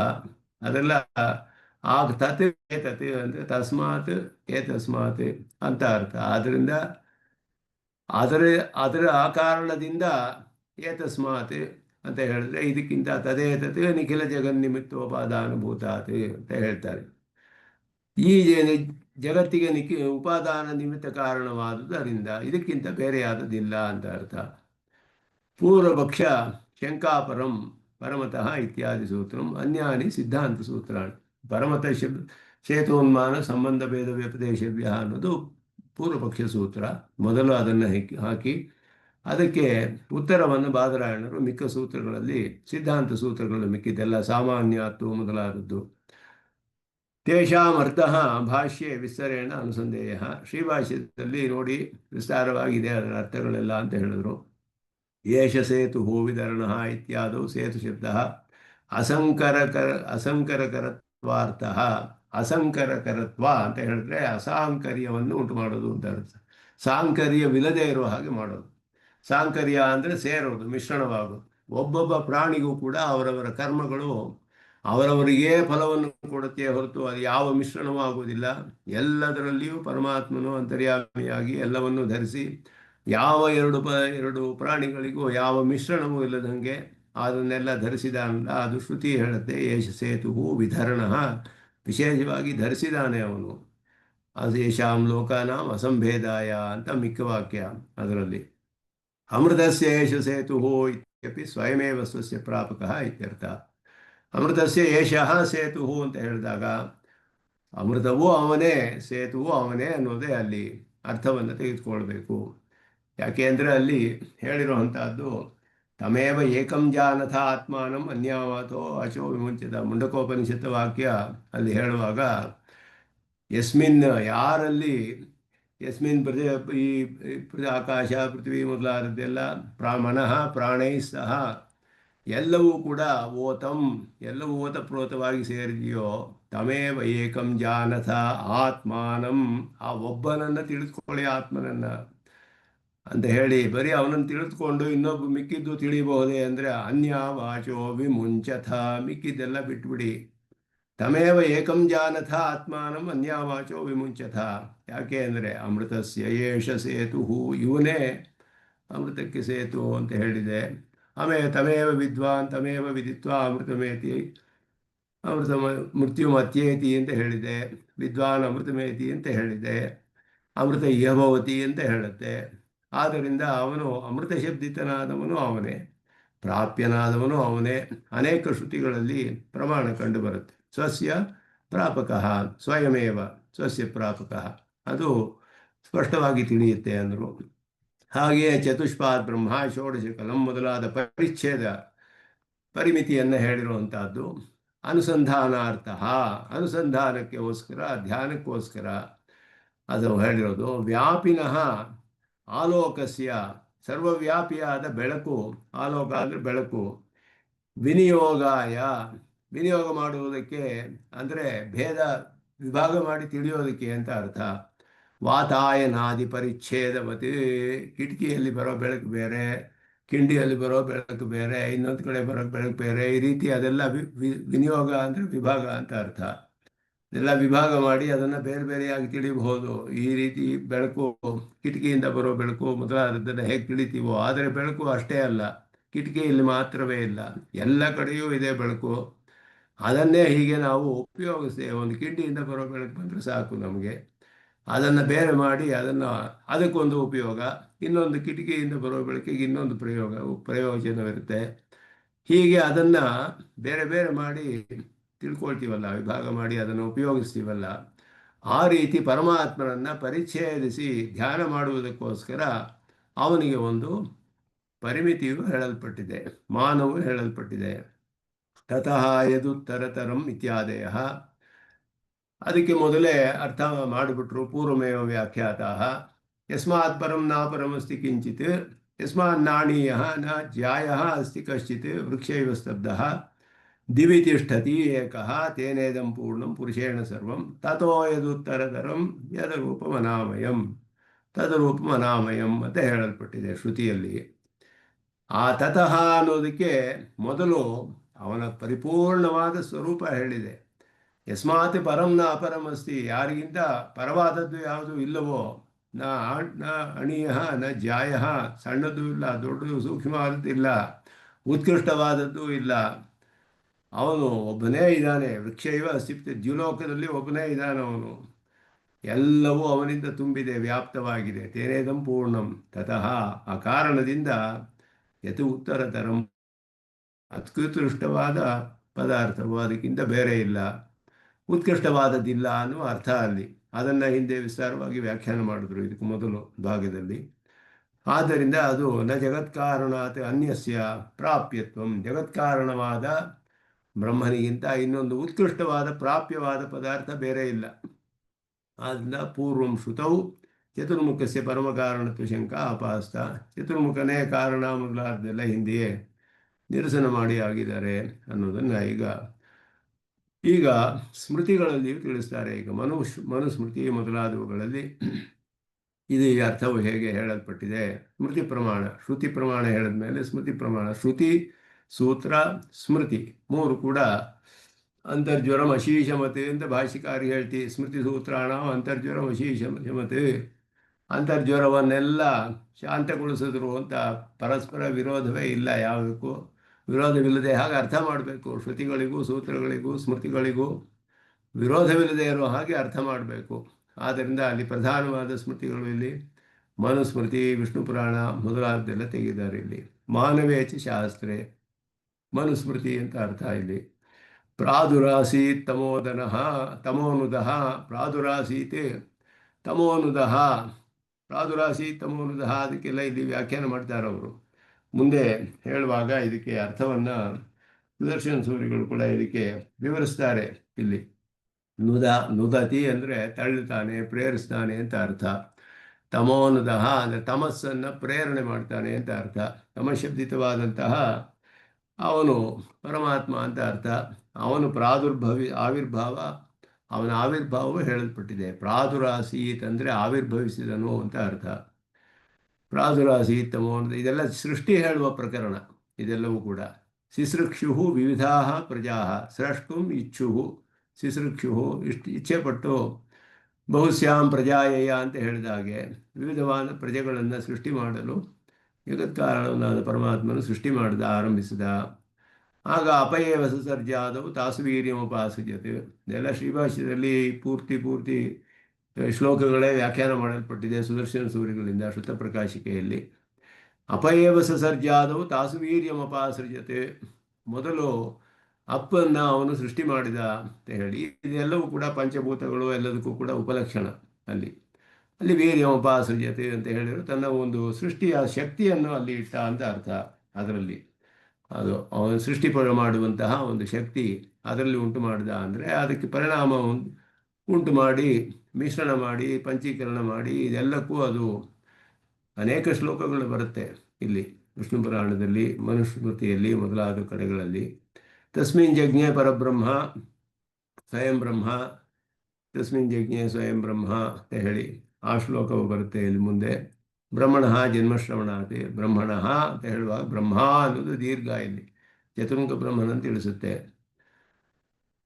ಸರ್ವಲೋಕ ಪಿತಾಮಹ ಅಂತ ಹೇಳುತ್ತೆ ಮುಂದೆ ಶ್ಲೋಕ. ತಸ್ಮಿನ್ ಜಜ್ಞೆ ಸ್ವಯಂ ಬ್ರಹ್ಮ ಸರ್ವಲೋಕ ಪಿತಾಮಹ ಅಂತ ಹೇಳಿ ಚತುರ್ಮುಖ ಬ್ರಹ್ಮನ ಜನ್ಮವು. ಆದ್ದರಿಂದ ಬ್ರಹ್ಮಣ ಜನ್ಮಶ್ರವಣಾತ್ ಕ್ಷೇತ್ರಜ್ಞತ್ವಮೇವ ಅವಗಮ್ಯತೆ, ಬ್ರಹ್ಮನ ಜನ್ಮವು ಹೇಳಲ್ಪಟ್ಟಿದೆ. ತಥಾ ಚ ಸ್ರಷ್ಟು ಪರಮಪುರುಷಸ್ಯ, ಸ್ರಷ್ಟಾದ ಪರಮಪುರುಷನು ತದ್ವಿಸೃಷ್ಟಸ್ಯ ಚ ಬ್ರಹ್ಮಣ, ಅವನಿಂದ ಸೃಷ್ಟನಾದ ಚತುರ್ಮುಖ ಬ್ರಹ್ಮನಿಗೂ ಅಯನಂ ತಸ್ಯ ತಾಹ ಪೂರ್ವಂ ತೇನ ನಾರಾಯಣ ಸ್ಮೃತಃ ತದ್ವಿಸೃಷ್ಟಃ ಸ ಪುರುಷಃ ಲೋಕೆ ಬ್ರಹ್ಮೇತಿ ಕೀರ್ತ್ಯತೆ ಇತಿ ನಾಮನಿರ್ದೇಶಾಚ್. ಚತುರ್ಮುಖ ಬ್ರಹ್ಮನಿಗೆ ಮತ್ತೆ ಯಾಕೆ ಬ್ರಹ್ಮ ಅಂತಲೇ ಹೆಸರು ಬಂದಿದೆ ಅಂತ ಹೇಳಿದ್ರೆ, ಎಲ್ಲಕ್ಕೂ ಅವನೇ ಮಾರ್ಗ ಗತಿ. ಅಯನಂ ತಸ್ಯ ತಾಹ ಪೂರ್ವಂ, ಅವೆಲ್ಲವೂ ಅವನಿಗೆ ವಾಸಸ್ಥಾನವಾಗಿತ್ತು ಅಂತ ಅರ್ಥ. ಅವನ ವಿಷಯದಲ್ಲಿ ಹೇಳುವಾಗ ತೇನ ನಾರಾಯಣ ಸ್ಮೃತಃ, ನಾರಾಹ ಅಯನಂ ಯಸ್ಯ ಸಹ ನಾರಾಯಣ ಅಂತ ಹೇಳಿ ಬಹುವ್ರೀಹಿ ಸಮಾಸ. ಅಯನಂ ತಸ್ಯ ತಾಹ, ತಾಹ ಅಂತಿರೋದು ಅಪ್ತತ್ವವನ್ನು ತಿಳಿಸುತ್ತೆ. ಯಾಕೆಂದ್ರೆ ಮೊದಲು ಅಪ್ಪನ್ನು ಸೃಷ್ಟಿ ಮಾಡಿದ ಅಂತ ಇಲ್ಲಿ ಹೇಳಿರೋದು. ಎಲ್ಲಕ್ಕೂ ಉಪಲಕ್ಷಣ ಅದು ಪಂಚಭೂತಗಳಿಗೆ, ಪ್ರಕೃತಿಗೆ. ತಾಹ ಪೂರ್ವಂ ತಸ್ಯಾಯನಂ, ಅಪ್ಪು ತತ್ವವು ಅಂದರೆ ಎಲ್ಲ ಅವನಿಗೆ ವಾಸಸ್ಥಾನವಾಗಿತ್ತು ಅಂತ ಹೇಳಿದ್ರೆ ಅವನು ಅಂತರ್ಯಾಮಿಯಾಗಿದ್ದ ಅಲ್ಲಿ ಅಂತ ಅರ್ಥ. ಅದರಿಂದ ಅವನಿಗೆ ನಾರಾಯಣ ಅಂತ ಹೇಳಲ್ಪಟ್ಟಿದ್ದಾನೆ. ಅವನಿಂದ ಸೃಷ್ಟನಾದ ಪುರುಷನು ಲೋಕದಲ್ಲಿ ಬ್ರಹ್ಮ ಅಂತ ಹೇಳಲ್ಪಡ್ತಾನೆ ಅಂತ ಅವನಿಗೆ ಬ್ರಹ್ಮ ಶಬ್ದವು ಕೂಡ ಹೇಳಲ್ಪಟ್ಟಿದೆ. ಬ್ರಹ್ಮೇತಿ ಕೀರ್ತ್ಯತೆ ತದ್ವಿಸೃಷ್ಟ ಸ ಪುರುಷ, ಅದರಿಂದ ನಾರಾಯಣನಿಂದ ಸೃಷ್ಟನಾದ ಪುರುಷ ಬ್ರಹ್ಮ ಅಂತ ಹೇಳಲ್ಪಡುತ್ತೆ ಅನ್ನೋದು ಇದೆಲ್ಲ ಈ ಪ್ರಮಾಣಗಳನ್ನು ಇಲ್ಲಿ ತೋರಿಸ್ತಾರೆ. ಉಪಬ್ರಹ್ಮಣೆ ಚತುರ್ಮುಖ ಕಾರಣತ್ವ ಶಂಕ ನಿರಾಕ್ರಿಯತೆ, ಚತುರ್ಮುಖನಿಗೆ ಏನಾದ್ರು ಕಾರಣತ್ವವಿದೆಯೇ ಅನ್ನುವ ಆಶಂಕೆಯನ್ನು ಇಲ್ಲಿ ನಿರಾಕರಣೆ ಮಾಡ್ತಾರೆ. ಚತುರ್ಮುಖ ಬ್ರಹ್ಮನಿಗೆ ಜಗತ್ಕಾರಣತ್ವವಿಲ್ಲ ಅಂತ ಹೇಳೋದು. ಪ್ರಾದುರಾಸೀದಿ ತಮೋನುದಃ ಅಂತ ಹೇಳಿ ಯದ್ವೈ ಪ್ರೋಕ್ತಂ ಗುಣಸಾಮ್ಯಂ ಪ್ರಧಾನಂ ತದ್ವೈ ವಿಪ್ರಾಹ ಪ್ರವದಂತೆ ಅನಿರುದ್ಧಂ, ಈ ಅನಿರುದ್ಧ ಅವ್ಯಕ್ತಾಧಿಷ್ಠಾತ ಪ್ರಾದುರಾಸೀತಿ, ಇದು ವ್ಯೂಹದ ವಿಷಯವನ್ನು ತಿಳಿಸುತ್ತೆ ಅಂತ ಇಲ್ಲಿ ಹೇಳ್ತಾರೆ. ಅನಿರುದ್ಧನು ಪ್ರದ್ಯುಮ್ನ ಸಂಕರ್ಷಣ ಅನಿರುದ್ಧರಲ್ಲಿ, ಅನಿರುದ್ಧ ಅವನು ಸೃಷ್ಟಿಯನ್ನು ಮಾಡ್ತಾನೆ, ಸಂಕರ್ಷಣನು ಎಲ್ಲ ಉಪಸಂಹಾರ ಮಾಡುವುದು. ಹಾಗೆ ಪ್ರದ್ಯುಮ್ನನು ಸ್ಥಿತಿಗೆ ಕಾರಣ, ಸೃಷ್ಟಿ ಸ್ಥಿತಿ ಲಯಗಳಿಗೆ ಕಾರಣ ಅಂತ ಹೇಳಲ್ಪಟ್ಟಿದೆ. ಪರಮಾತ್ಮನ ವ್ಯೂಹಾವತಾರಗಳೆಲ್ಲ ಇದು ಆಗಮಗಳಲ್ಲೆಲ್ಲ ಹೇಳಲ್ಪಟ್ಟಿದೆ. ಅದು ಕೂಡ ಇಲ್ಲಿ ಅರ್ಥ ಪ್ರಾದುರಾಸೀತ್ ಅಂತ ಅನಿರುದ್ಧನ ಅಧಿಷ್ಠಾತೃತ್ವವನ್ನು ತಿಳಿಸುತ್ತೆ ಅಂತ ಇಲ್ಲಿ ಅದಕ್ಕೂ ಒಂದು ಪ್ರಮಾಣವನ್ನು ತೋರಿಸ್ತಾರೆ. ಅದನ್ನು ಚತುರ್ಮುಖೋತ್ಪತ್ತೇ ಪೂರ್ವಂ ಅಂಡಕಾರಣತ್ವಂ, ಚತುರ್ಮುಖನಿಗಿಂತ ಮೊದಲು ಅಂಡವು ಸೃಷ್ಟಿಯಾಯಿತು ಅನ್ನೋದು ತಿಳಿಸುತ್ತೆ. ಆದ್ದರಿಂದ ಮೊದಲು ಅಂಡ ಸೃಷ್ಟಿಯಾಗಿ ಅದಾದ ಮೇಲೆ ಪ್ರೇರಕತ್ವಂಚ ಚತುರ್ಮುಖಸ್ಯ ಅನುಪಪನ್ನಮಿತಿ ದರ್ಶಯಿತು, ಪ್ರೇರಕತ್ವ ಅನ್ನೋದು ಚತುರ್ಮುಖನಿಗೆ ಇಲ್ಲ. ತಮೋ ನುದಃ, ನುದ ಶಬ್ದ ನುದತಿ ಅಂತ ಹೇಳೋದು ಪ್ರೇರಕತ್ವವನ್ನು ತಿಳಿಸುತ್ತೆ. ಚ ಪ್ರಾದುರಾಸಿ ತಮೋನುದಃ ಇತಿ ವಾಕ್ಯೋಪಾತ, ಆದ್ದರಿಂದ ಅವನು ಪ್ರೇರಣೆಯೂ ಮಾಡೋದಿಲ್ಲ. ಚತುರ್ಮುಖ ಬ್ರಹ್ಮನ ಪ್ರೇರಣೆಯಿಂದ ಪ್ರಕೃತಿ ಪರಿಣಾಮ ಹೊಂದಿಲ್ಲ. ಆದ್ದರಿಂದ ಪರಮಾತ್ಮನ ಪ್ರೇರಣೆಯಿಂದ ಮೊದಲು ಬ್ರಹ್ಮಾಂಡವು ಸೃಷ್ಟಿಯಾಗೋಯ್ತು. ತಮಃ ಅಂತ ಹೇಳಲ್ಪಟ್ಟಿರೋದು ಬ್ರಹ್ಮಾಂಡಕ್ಕೆ ಉಪಲಕ್ಷಣ. ಬ್ರಹ್ಮಾಂಡವು ಸೃಷ್ಟಿಯಾದ ಮೇಲೆ ಆಮೇಲೆ ತಸ್ಮಿನ್ ಜಜ್ಞೆ ಸ್ವಯಂ ಬ್ರಹ್ಮ, ಅದರಲ್ಲಿ ಚತುರ್ಮುಖ ಬ್ರಹ್ಮನು. ಇದುವೇ ಪುರುಷ ಸೂಕ್ತದಲ್ಲಿಯೂ ಕೂಡ ತಸ್ಮಾತ್ ವಿರಾಟ ಜಾಯತ ವಿರಾಜೋ ಅಧಿಪುರುಷ ಅಂತ ಹೇಳಲ್ಪಟ್ಟಿದೆ. ವಿರಾಟ್ ಅನ್ನೋದು ಬ್ರಹ್ಮಾಂಡವನ್ನು ತಿಳಿಸುತ್ತೆ. ಅಲ್ಲಿ ಹೇಳಿರುವ ಪುರುಷ ಅಂತ ಎರಡನೇ ಸತಿ ಹೇಳಿರೋದು ಚತುರ್ಮುಖ ಬ್ರಹ್ಮನನ್ನು ತಿಳಿಸುತ್ತೆ. ವಿರಾಟ್ ಬ್ರಹ್ಮಾಂಡವಾದ ಮೇಲೆ ಚತುರ್ಮುಖ ಬ್ರಹ್ಮನು ಸೃಷ್ಟಿಯಾದ ಅನ್ನೋದು ಪುರುಷ ಸೂಕ್ತವು ಕೂಡ ಅದನ್ನು ತಿಳಿಸುತ್ತೆ. ಅದನ್ನೇ ಮನುಸ್ಮೃತಿಯಲ್ಲೂ ಹೇಳಲ್ಪಟ್ಟಿದೆ. ಶಿಸೃಕ್ಷು ವಿವಿಧಾ ಪ್ರಜಾ ಸೃಜ್ಯಸ್ಯ ಚತುರ್ಮುಖಸ್ಯ ಸ್ವಸೃಷ್ಟೌ ಶಿಸೃಕ್ಷುತ್ವ ಅನುಪಪತ್ಯ ಎಲ್ಲವನ್ನು ಸೃಷ್ಟಿ ಮಾಡಿದ ಅಂತ ಹೇಳಿದಾಗ ಸೃಷ್ಟನಾದವನು ಚತುರ್ಮುಖ ಬ್ರಹ್ಮ ತನ್ನನ್ನು ತಾನೇ ಸೃಷ್ಟಿ ಮಾಡಿಕೊಳ್ಳಲಿಲ್ಲ. ಅವನು ಸ್ವಸೃಷ್ಟವು ಸಿಸೃಕ್ಷುತ್ವ, ಸೃಷ್ಟಿ ಮಾಡಿಕೊಳ್ಬೇಕು ಅನ್ನೋ ಇಚ್ಛೆ ಬಂದು ತನ್ನನ್ನು ತಾನೇ ಸೃಷ್ಟಿ ಮಾಡಿಕೊಂಡ ಅನ್ನೋದು ಇಲ್ಲಿ ಅವನಿಗೆ ಹೇಳಲ್ಪಟ್ಟಿಲ್ಲ. ಅದರಿಂದ ಪರಮಕಾರಣತ್ವ ಇಲ್ಲ ಅನ್ನೋದು ತಿಳಿಸುತ್ತೆ. ನ ತಸ್ಯ ಪರಮಕಾರಣತ್ವಂ ಇತಿ ಅಭಿಪ್ರಾಯ. ತನ್ನನ್ನು ತಾನೇ ಸೃಷ್ಟಿ ಮಾಡಿಕೊಳ್ಳಲ್ಲ. ಪರಮಾತ್ಮನ ವಿಷಯದಲ್ಲಿ ಹೇಳುವಾಗೂ ಬಹುಸ್ಯಾಮ್ ಅಂತ ಹೇಳಿದ, ಅನೇಕವಾಗ್ತೇನೆ ಅಂತ ಹೇಳಿದ್ನೆ ಹೊರತು ಆ ಕಾರಣದಿಂದ ಪ್ರಜಾಯೇಯ ಅಂತ ಹೇಳಿದ. ತಸ್ಮಾತ್ ಪ್ರಜಾಯ ಬಹುಸ್ಯಾಮ್ ಪ್ರಜಾಯೇಯ, ಬಹುವಾಗಿ ಆಗಲು ನಾನು ಹುಟ್ಟುತ್ತೇನೆ ಅಂತ ಹೇಳಿದ್ನೆ ಹೊರತು ಮೊದಲು ಅನೇಕವಾಗ್ತೇನೆ ಅಂತ ಹೇಳಿ ನಾನೇ ಅಂತ ತನ್ನನ್ನು ತಾನೇ ಸೃಷ್ಟಿ ಅಂತ ಹೇಳಿದೆ. ಚತುರ್ಮುಖ ಬ್ರಹ್ಮನಿಗೆ ಸಾಧ್ಯವಿಲ್ಲ. ಅಪಯೇವ ಸಸರ್ಜಾದೌ ತಸ್ಮಿನ್ ಯಜ್ಞೆ ಸ್ವಯಂ ಬ್ರಹ್ಮ ಇತಿ ವಚನದ್ವಯಂ. ಅಪಯೇವ ಸಸರ್ಜಾದೌ ತಸ್ಮಿನ್ ಯಜ್ಞೆ ಸ್ವಯಂ ಬ್ರಹ್ಮ, ಮೊದಲು ಅಪ್ತತ್ವಗಳು ಬಂತು, ಅದರಲ್ಲಿ ಚತುರ್ಮುಖ ಬ್ರಹ್ಮನು ಹುಟ್ಟಿದನು ಅಂತ ಹೇಳೋದ್ರಿಂದ ಬ್ರಹ್ಮಾಂಡ ಮೊದಲು, ಆಮೇಲೆ ಚತುರ್ಮುಖ ಬ್ರಹ್ಮ. ಅಂಡೋತ್ಪನ್ನ ಚತುರ್ಮುಖಸ್ಯ ಅಂಡಕಾರಣತ್ವ ಸೃಷ್ಟತ್ವ ಅನುಪಪತ್ಯ. ಅಂಡವು ಉತ್ಪನ್ನವಾಗೋದಕ್ಕೆ ಅವನು ಕಾರಣವಲ್ಲ, ಅದಾದ ಮೇಲೆಯೇ ಚತುರ್ಮುಖ ಬ್ರಹ್ಮನು ಒಂದ್ ನಿಮಿಷ, ಉತ್ಪನ್ನ. ಭಗವಂತನ ನಾಭಿಯಿಂದ ಚತುರ್ಮುಖ ಬ್ರಹ್ಮ ಹುಟ್ಟದ ಅಂತ ಇದೆಯಲ್ಲ, ಅದು ಪುರಾಣಗಳಲ್ಲಿ ಹೇಳಿದೆ, ಅದು ಹೇಳಿದೆ ಆ ರೀತಿ. ಹೌದು, ಅದು ಹೇಳಿದೆ, ಹೌದು. ಆದರೆ ಇಲ್ಲಿ ಹೇಳಿರೋದು ನೇರವಾಗಿ ಚತುರ್ಮುಖ ಬ್ರಹ್ಮನ ಸೃಷ್ಟಿ ಅಷ್ಟೇ. ಪುರುಷ ಸೂಕ್ತದಲ್ಲಿ ಚತುರ್ಮುಖ ಬ್ರಹ್ಮ ಸೃಷ್ಟಿಯಾದ ಅಂತ ಅಷ್ಟೇ ಹೇಳಿದೆ. ನಾಭಿ ಅನ್ನೋದು ಆ ರೀತಿ ಹೇಳಿಲ್ಲ. ಅದು ಒಂದು ರೂಪಕತ್ತರ, ಒಂದು ನಾಭಿಯಿಂದ ಒಂದು ಕಮಲ ಬಂತು, ಅದರಲ್ಲಿ ಚತುರ್ಮುಖ ಬ್ರಹ್ಮ ಹುಟ್ಟಿದ, ಅದೆಲ್ಲ ಕೆಲವು ಸ್ಮೃತಿಗಳಲ್ಲಿ ಹೇಳಲ್ಪಟ್ಟ ವಿಷಯ. ಅದೇ ಅನಂತ ಪದ್ಮನಾಭನ ಮೂರ್ತಿಯಲ್ಲಿ. ಹೌದು, ಅದೆಲ್ಲ ಅದು ಹೇಳಲ್ಪಟ್ಟಿದೆ. ಹಾಗೆ ಶ್ರುತಿಯಲ್ಲಿ ಹಾಗೆ ಹೇಳಿದಾಗ ಕಂಡು ಬರೋದಿಲ್ಲ. ಆದ್ದರಿಂದ ಅಂಡಕಾರಣತ್ವ ಅವನಿಗೆ ಇಲ್ಲ ಅನ್ನೋದು ಒಂದು ಪ್ರಧಾನವಾದ ವಿಷಯ. ಆದ್ದರಿಂದ ಅವನು ಅದು ಪಂಚೀಕರಣವು ಅವನು ಮಾಡೋದಿಲ್ಲ. ಪಂಚೀಕರಣ ಮಾಡಿರೋದು ಪರಮಾತ್ಮನೇ, ಸಾಕ್ಷಾತ್ ಪರಬ್ರಹ್ಮನೇ ಮಾಡಿದ ಅನ್ನೋ ತಿಳಿಸುತ್ತೆ. ಪಂಚೀಕರಣ ಆದ ಮೇಲೆಯೇ ಅಂಡದ ಉತ್ಪತ್ತಿ, ಅದಾದ ಮೇಲೆ ಚತುರ್ಮುಖ ಬ್ರಹ್ಮನ ಉತ್ಪತ್ತಿ. ಯಾಕೆ ಅಂದರೆ ಅದಕ್ಕೆ ಮೊದಲು ಪಂಚಭೂತಗಳು ಸೃಷ್ಟಿ ಮಾಡೋದಕ್ಕೆ, ಮುಂದೆ ಪರಿಣಾಮ ಹೊಂದೋದಕ್ಕೆ ಶಕ್ತಿ ಇರಲಿಲ್ಲ. ಅದಕ್ಕೆ ಪಂಚೀಕರಣವನ್ನು ಮಾಡಿದ ಮೇಲೆ ಪರಿಣಾಮ ಹೊಂದೋಕ್ಕೆ ಅದಕ್ಕೆ ಶಕ್ತಿ ಬರುತ್ತೆ. ಪರಮಾತ್ಮನು ಅದನ್ನು ಮಾಡಿ ಆಮೇಲೆ ನಾಮರೂಪ ವಿಭಾಗವೆಲ್ಲ ಮಾಡ್ತಾನವನು. ಅದು ಶ್ರುತಿಯಲ್ಲಿ ಸ್ಪಷ್ಟವಾಗಿ ಹೇಳಿದೆ ಅದೆಲ್ಲ. ಆದ್ದರಿಂದ ಇಲ್ಲಿ ಇದೆಲ್ಲವೂ ಕೂಡ ಸ್ವಯಂಭೂ ಅನ್ನೋದು ಕೂಡ ನಾರಾಯಣ ಪರಹ ಅನ್ನೋದು ಅಭಿಪ್ರಾಯಣ ಉಪಾತ್ತಂ. ನಾರಾಯಣ ಇದೆಲ್ಲ ಹೇಳಿರೋದು ಚತುರ್ಮುಖ ಬ್ರಹ್ಮನ ಸೃಷ್ಟಿಯ ಅಂಡ ಆದಮೇಲೆ ಅನ್ನೋದು ತಿಳಿಯುತ್ತೆ. ಅಲ್ಲಿ ಸ್ವಯಂಭೂ ಅಂತ ಹಿಂದೆ ಇನ್ನೊಂದು ಶ್ಲೋಕದಲ್ಲಿ ಬರುತ್ತೆ ಶಬ್ದ, ಅದನ್ನು ತಿಳಿಸುತ್ತಾರೆ ಇಲ್ಲಿ. ಜನ್ಮಶ್ರವಣಾತ್ ಇತಿ ಕ್ಷೇತ್ರಜ್ಞತ್ವ ಅಪವಾದಕಸ್ಯ ಅವತಾರ ರೂಪತ್ವಸ್ಯ ಅಶ್ರವಣೆ ಸತಿ ಉಚ್ಯಮಾನಂ ಜನ್ಮ ಸ್ವವ್ಯಾಪಕ ಕರ್ಮ ಸಂಬಂಧ ಉಪೇಕ್ಷಕತ್ವಾತ್ ಕ್ಷೇತ್ರ ಸಾಧಕಂ ಇತಿ ಅಭಿಪ್ರಾಯ. ಇದು ಒಂದು ವಾಕ್ಯ, ಸ್ವಲ್ಪ ವಿಶೇಷವಾದ ವಾಕ್ಯ, ಸುದರ್ಶನ ಸೂರ್ಯ ಹೇಳೋದು. ಶ್ರೀಭಾಷ್ಯದಲ್ಲಿಯೂ ಇದೇ ರೀತಿ ಹೇಳಿದ್ದಾರೆ. ಒಂದು ಅಧಿಕರಣದಲ್ಲಿ ಈ ರೀತಿ ಇದೇ ವಾಕ್ಯವನ್ನೇ ಅಲ್ಲಿಯೂ ತೆಗಿತಾರೆ. ಅಲ್ಲಿ ಕ್ಷೇತ್ರಜ್ಞತ್ವ ಅಪವಾದಕಸ್ಯ ಅವತಾರ ರೂಪತ್ವಸ್ಯ ಅಂದರು. ಕ್ಷೇತ್ರಜ್ಞಕ್ಕೆ ಅಪವಾದವಾದದ್ದು ಅವತಾರ ರೂಪ ಅಂತ ಅರ್ಥ. ಅಪವಾದ ಅಂತ ಹೇಳಿದ್ರೆ ಅಪವಾದ ಶ್ರುತಿ ಅನ್ನೋದು ಅಪಹತ ಪಾಪ್ಮ ವಿಜರೋ ವಿಮೃತ್ಯ ಅನ್ನೋದು ಕ್ಷೇತ್ರಜ್ಞತ್ವಕ್ಕೆ ಅಪವಾದ ಶ್ರುತಿ ಅಂತ ಹೇಳಲ್ಪಟ್ಟಿದೆ.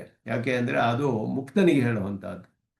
ಆದ್ದರಿಂದ ಅವತಾರ ರೂಪವು ಹಾಗೆಯೇ ಮುಕ್ತ ಅವನಿಗೆ ಅಪಹತ ಪಾಪತ್ವಾದಿ ಇದೆ, ಅದು ಕ್ಷೇತ್ರಜ್ಞತ್ವಕ್ಕೆ ವಿರುದ್ಧವಾದದ್ದು.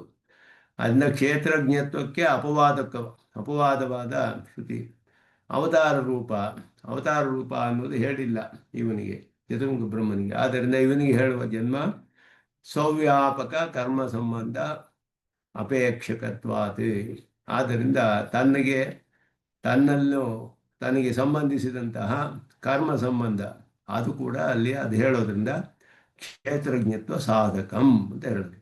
ಅದರಿಂದ ಕ್ಷೇತ್ರಜ್ಞತ್ವ ಅನ್ನೋದು ಜನ್ಮಶ್ರವಣ ಅಂತ ಇವನಿಗೆ ಹೇಳಿರೋದು, ಇಲ್ಲಿ ಅವನಿಗೆ ಶಾಸ್ತ್ರವಶ್ಯತ್ವ ಅನ್ನೋದು ಇದೆ ಅನ್ನೋದು ತಿಳಿಯುತ್ತೆ ಚತುರ್ಮುಖ ಬ್ರಹ್ಮನಿಗೆ ಅನ್ನೋದನ್ನು ಇಲ್ಲಿ ಸ್ಥಾಪನೆ ಮಾಡ್ತಾರೆ. ಇದು ಈ ಶ್ಲೋಕಗಳೆಲ್ಲ ಪೂರ್ಣವಾಗಿ ಮನುಸ್ಮೃತಿಯಲ್ಲಿ ಬಂದಿರೋದನ್ನ ಶ್ರೀಭಾಷ್ಯದಲ್ಲಿ ಎಲ್ಲ ವಿಸ್ತಾರವಾಗಿ ವ್ಯಾಖ್ಯಾನ ಮಾಡಿದ್ದಾರೆ. ಪೂರ್ತಿ ಶ್ಲೋಕಗಳೇ ಅಲ್ಲಿ ವ್ಯಾಖ್ಯಾನ ಮಾಡಿದ್ದಾರೆ.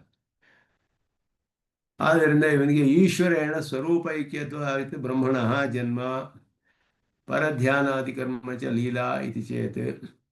ಇದೆಲ್ಲ ಹೇಳ್ಬಿಟ್ಟಿದೆ. ಜನ್ಮ ಲೀಲೆ ಅವನ ಕರ್ಮಗಳು, ಬ್ರಹ್ಮನಿಗೆ ಜನ್ಮವು ಅವನ ಕರ್ಮಗಳು ಎಲ್ಲ ಲೀಲೆ ಎಲ್ಲ ಹೇಗೆ ಯಾವುದು ಪರಮಾತ್ಮನಿಗೆ ಹೇಳಬೇಕೆ, ಇಲ್ಲ ಚತುರ್ಮುಖ ಬ್ರಹ್ಮನಿಗೂ ನಾರಾಯಣನಿಗೂ ಸ್ವರೂಪೈಕ್ಯವನ್ನೇ ಹೇಳಿ ಇದೆಲ್ಲ ಹೇಳಬೇಕೆ ಅಂತ ಒಂದು ಅಧಿಕವಾದ ಆಕ್ಷೇಪ ಇಲ್ಲಿ ಹೇಳ್ಕೊಳ್ತಾರೆ ಅವರು.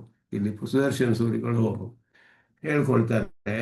ಏನಂತ ಹೇಳಿದ್ರೆ, ಇಲ್ಲಿ ಚತುರ್ಮುಖ ಬ್ರಹ್ಮನಿಗೂ ಈಶ್ವರನಿಗೂ ಐಕ್ಯವನ್ನು ಯಾಕೆ ಹೇಳಬಾರ್ದು, ಸ್ವರೂಪೈಕ್ಯವನ್ನೇ ಯಾಕೆ ಹೇಳಬಾರ್ದು ಅಂತ ಹೇಳಿ, ಅವನ ಅವತಾರವೇ ಎಲ್ಲ ಅವನು ಮಾಡೋ ಕೆಲಸಗಳೆಲ್ಲ ಅವನ ಲೀಲೆ ಅಂತಲೇ ಹೇಳಬೇಕು ಅಂತ ಹೇಳಿದ್ರೆ, ಇಂದ್ರೇ ಅಪಿ ತಥಾ ಖಿನ್ನ ಸ್ಯಾತ್, ಇಂದ್ರನಿಗೂ ಹಾಗೆ ಹೇಳಬೇಕು, ವರ್ಣನಿಗೂ ಹೇಳಬೇಕು, ಅಗ್ನಿಗೂ ಹೇಳಬೇಕು, ಎಲ್ಲರಿಗೂ ಅದು ಹೇಳಬೇಕಾಗುತ್ತೆ.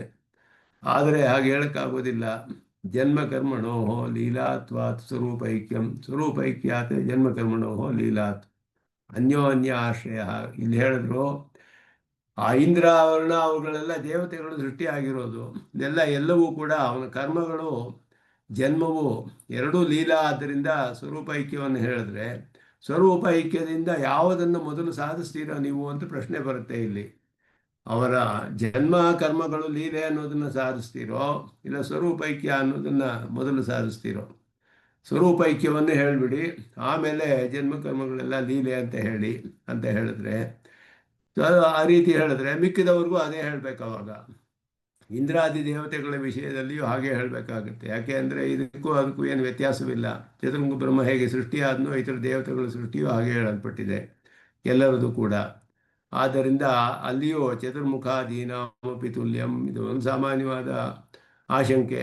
ಅದನ್ನು ನಿರಾಕರಣೆ ಮಾಡ್ತಾರೆ. ಒಬ್ಬನಿಗೆ ಹೇಳಿದ್ರೆ ಎಲ್ಲ ವಿಷಯದಲ್ಲೂ ಹೇಳಬೇಕು. ಚತುರ್ಮುಖ ಬ್ರಹ್ಮನಿಗೆ ಏನು ವಿಶೇಷವಾಗಿ ಆ ರೀತಿ ಬ್ರಹ್ಮ ಅಂತ ಹೇಳಿ ಅವನಿಗೆ ಈ ಅಂಡಾಧಿಪತಿತ್ವ ಹೇಳಿರೋದ್ರಿಂದ, ಆದಿಚೇತನ ಅನ್ನೋದು ಹೇಳಿರೋದ್ರಿಂದ ಅವನಿಗೆ ಸ್ವಲ್ಪ ವಿಶೇಷವಾದ ವಾಕ್ಯಗಳಲ್ಲಿ ಅವನ ಸೃಷ್ಟಿಯು ಹೇಳಲ್ಪಟ್ಟಿದೆ ಹೊರತು ಎಲ್ಲ ದೇವತೆಗಳು ನಂತರ ಸೃಷ್ಟಿಯಾಗ್ತಾರೆ, ಮಿಕ್ಕಿದವರೆಲ್ಲ ಸೃಷ್ಟಿಯಾಗ್ತಾರೆ, ಸನಕ ಸನಂದಾದಿಗಳು ಎಲ್ಲರ ವಿಷಯದಲ್ಲಿಯೂ ಇದೆಲ್ಲ ಹೇಳಬೇಕಾಗುತ್ತೆ. ಆಗ ಒಬ್ಬರನ್ನ ಹೇಳಿದ್ರೆ ಇನ್ನೊಬ್ಬರಲ್ಲಿ ಯಾಕೆ ಹೇಳೋಕ್ಕಾಗೋದಿಲ್ಲ?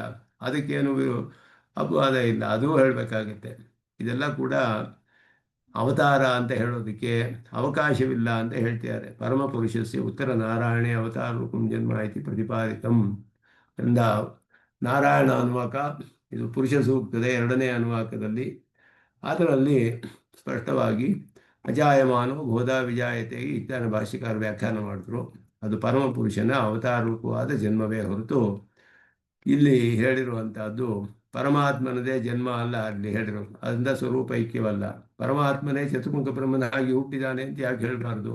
ಇದೆಲ್ಲ ಆಶಂಕೆಗಳಿಗೆ ಇಲ್ಲಿ ಅವಕಾಶವಿಲ್ಲ ಅಂತ ಹೇಳ್ತಾರೆ. ಹಾಗೆ ಹೇಳಿದ್ರೆ ಇಂದ್ರನಾಗಿಯೂ ಅವನೇ ಹುಟ್ಟಿರ್ಬೋದು, ವರ್ಣನಾಗಿಯೂ ಅವನೇ ಹುಟ್ಟಿದ್ದಾನೆ ಅಂತ ಹೇಳಬೇಕು. ಸ್ವರೂಪ ಐಕ್ಯವನ್ನು ಹೇಳಬೇಕು ಅಂತ ಇಲ್ಲಿ ಪೂರ್ವ ಪಕ್ಷ.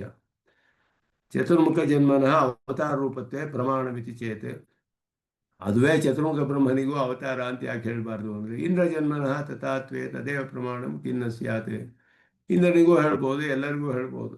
ಆದ್ದರಿಂದ ಅನ್ಯೋನ್ಯಾಶ್ರಯಣ ಆಗುತ್ತೆ. ಅಂದರೆ ಎಲ್ಲರ ವಿಷಯದಲ್ಲಿಯೂ ಅನ್ಯೋನ್ಯಾಶ್ರಯಣ ಆಗುತ್ತೆ. ಇಂದ್ರನಿಗೂ ಅಷ್ಟೇ, ಚತುರ್ಮುಖ ಬ್ರಹ್ಮನಿಗೂ. ಇಲ್ಲಿ ಸಾಮಾನ್ಯವಾದ ಆಶಂಕೆಯಲ್ಲಿ ಚತುರ್ಮುಖ ಬ್ರಹ್ಮನಿಗೆ ಮಾತ್ರ ಸ್ವರೂಪಕ್ಕೆ ಹೇಳಿ ಇಂದ್ರನಿಗೆ ಹೇಳಬೇಡಿ ಅಂದರೆ, ಚತುರ್ಮುಖ ಬ್ರಹ್ಮನಿಗೆ ಹೇಳಬೇಕು ಇಂದ್ರನಿಗೆ ಹೇಳಬಾರ್ದು ಅಂತ ಎಲ್ಲಿ ಪ್ರಮಾಣ ಇದೆ ಅಂತ ಪ್ರಶ್ನೆ ಮಾಡ್ತೀವಿ.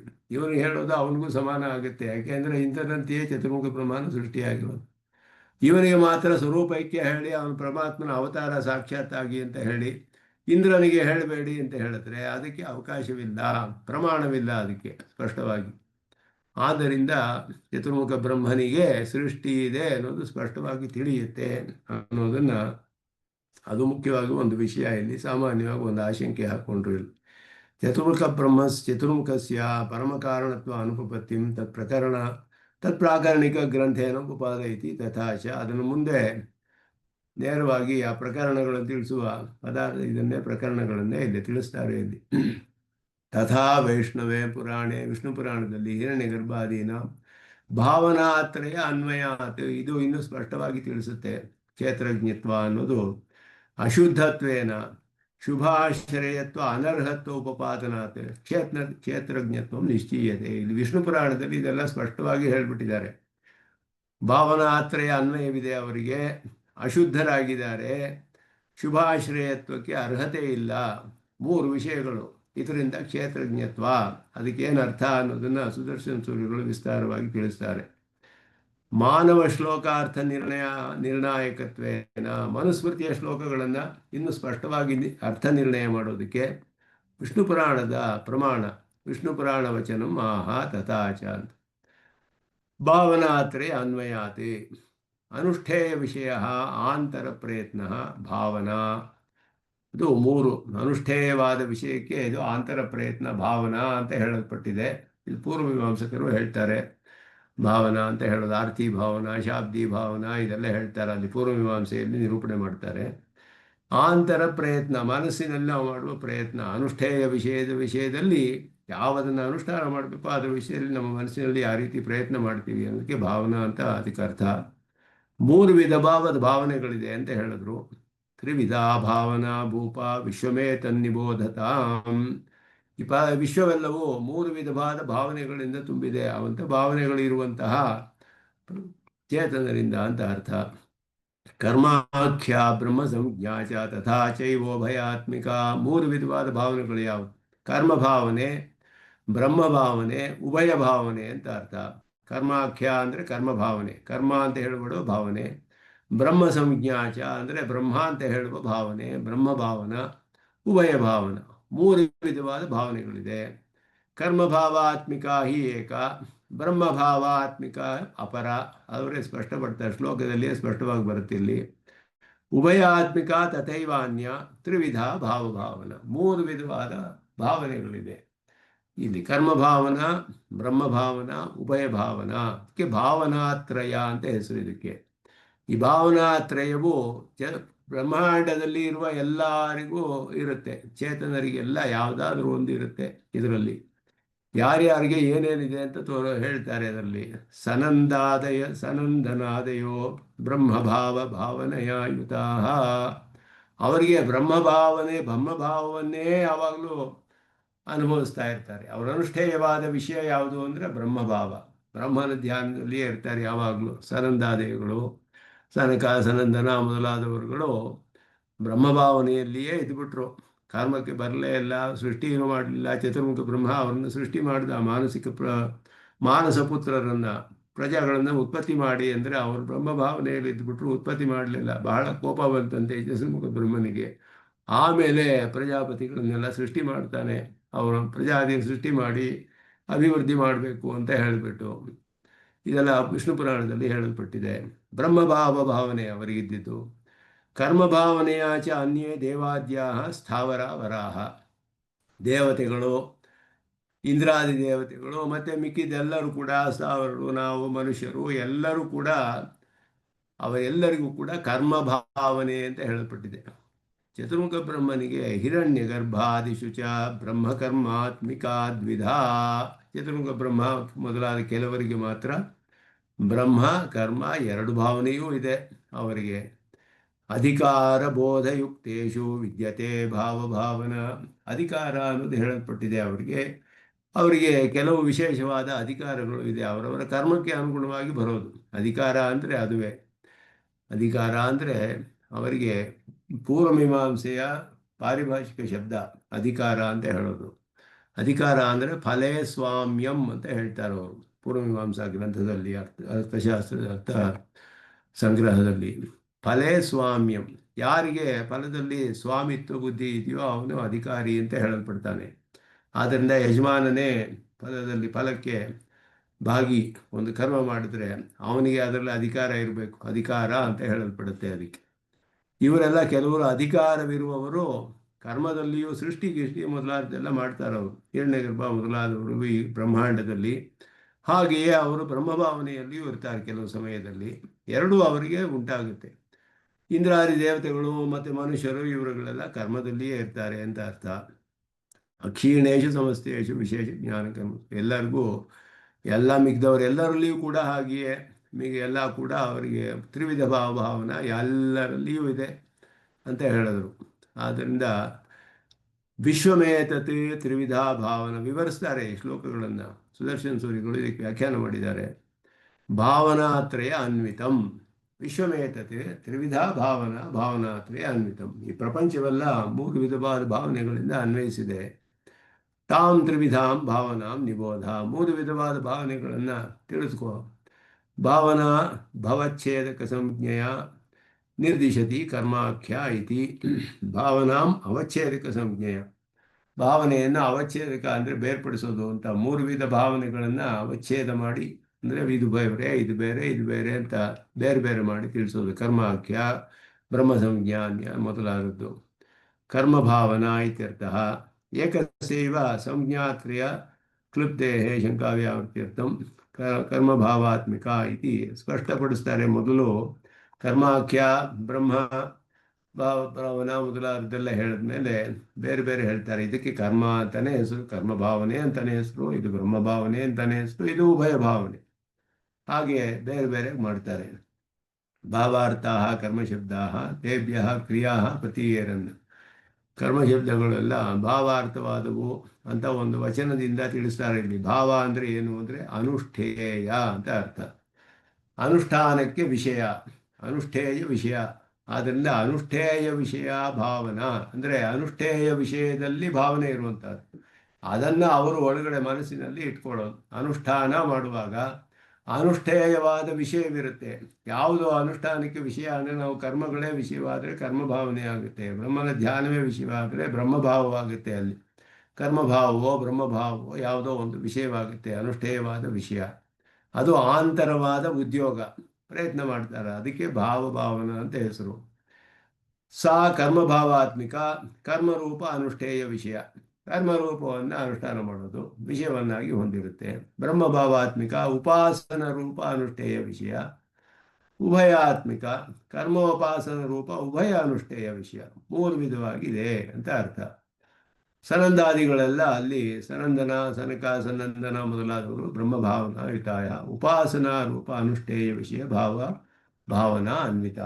ಯಾವಾಗಲೂ ಧ್ಯಾನದಲ್ಲಿಯೇ ಇರ್ತಾರವರು ಅಂತ ಅರ್ಥ ಅವರು. ಅದಕ್ಕೆ ಮೇಲೆ ಈಗ ಬ್ರಹ್ಮಭಾವನೆಯನ್ನು, ಉಭಯ ಭಾವನೆಯನ್ನು ಅದನ್ನೆಲ್ಲ ಇಲ್ಲಿ ಸ್ವಲ್ಪ ವಿವರಿಸ್ತಾರೆ. ಬ್ರಹ್ಮಭಾವನೆ ಅಂದರೆ ಏನು, ಹಾಗೆಯೇ ಕರ್ಮಭಾವನೆ ಅಂದ್ರೇನು, ಇದಕ್ಕೆ ವಿಷ್ಣು ಪುರಾಣದಲ್ಲಿಯೂ ಕೂಡ ಹೇಳಲ್ಪಟ್ಟಿದೆ.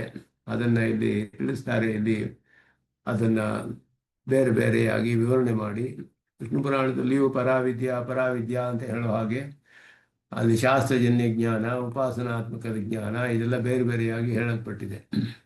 ಉಪಾಸನಾ ರೂಪ ಜ್ಞಾಪನ ಪರ್ಯಾಯ ಅಂದರು. ಪರಾವಿದ್ಯಾ ಅಂತ ಯಾವುದು ಮುಂಡಕೋಪನಿಷತ್ತು ಹೇಳಿತೋ, ಪರಾಯ ತದ ಅಕ್ಷರಮಧಿಗಮ್ಯತೆ, ಆ ರೀತಿಯಲ್ಲಿ ಆಗಮೋತ್ಥಂ ವಿವೇಕಾಚ ದ್ವಿಧಾ ಜ್ಞಾನಂ ತಥೋಚ್ಯತೆ. ಇಲ್ಲಿ ಆಗಮೋತ್ಥ ಅಂದರೆ ಶಾಸ್ತ್ರಜನ್ಯ ಜ್ಞಾನ, ಆಗಮ ಅಂದರೆ ವೇದಗಳು, ವೇದಗಳಿಂದ ಉಂಟುವ ಜ್ಞಾನ ಒಂದು. ವಿವೇಕಾತೆ ಅಂದರೆ ವಿವೇಕ ಎಲ್ಲ ವಿವಿಚ್ಯ ಜ್ಞಾನಂ, ಬೇರೆಪಡಿಸಿ ಉಪಾಸನೆಯನ್ನೇ ಮಾಡುವಂಥದ್ದು ಅಂತ ಅರ್ಥ. ಇಲ್ಲಿ ಪರಾವಿದ್ಯೆಯನ್ನು ತಿಳಿಸುತ್ತೆ.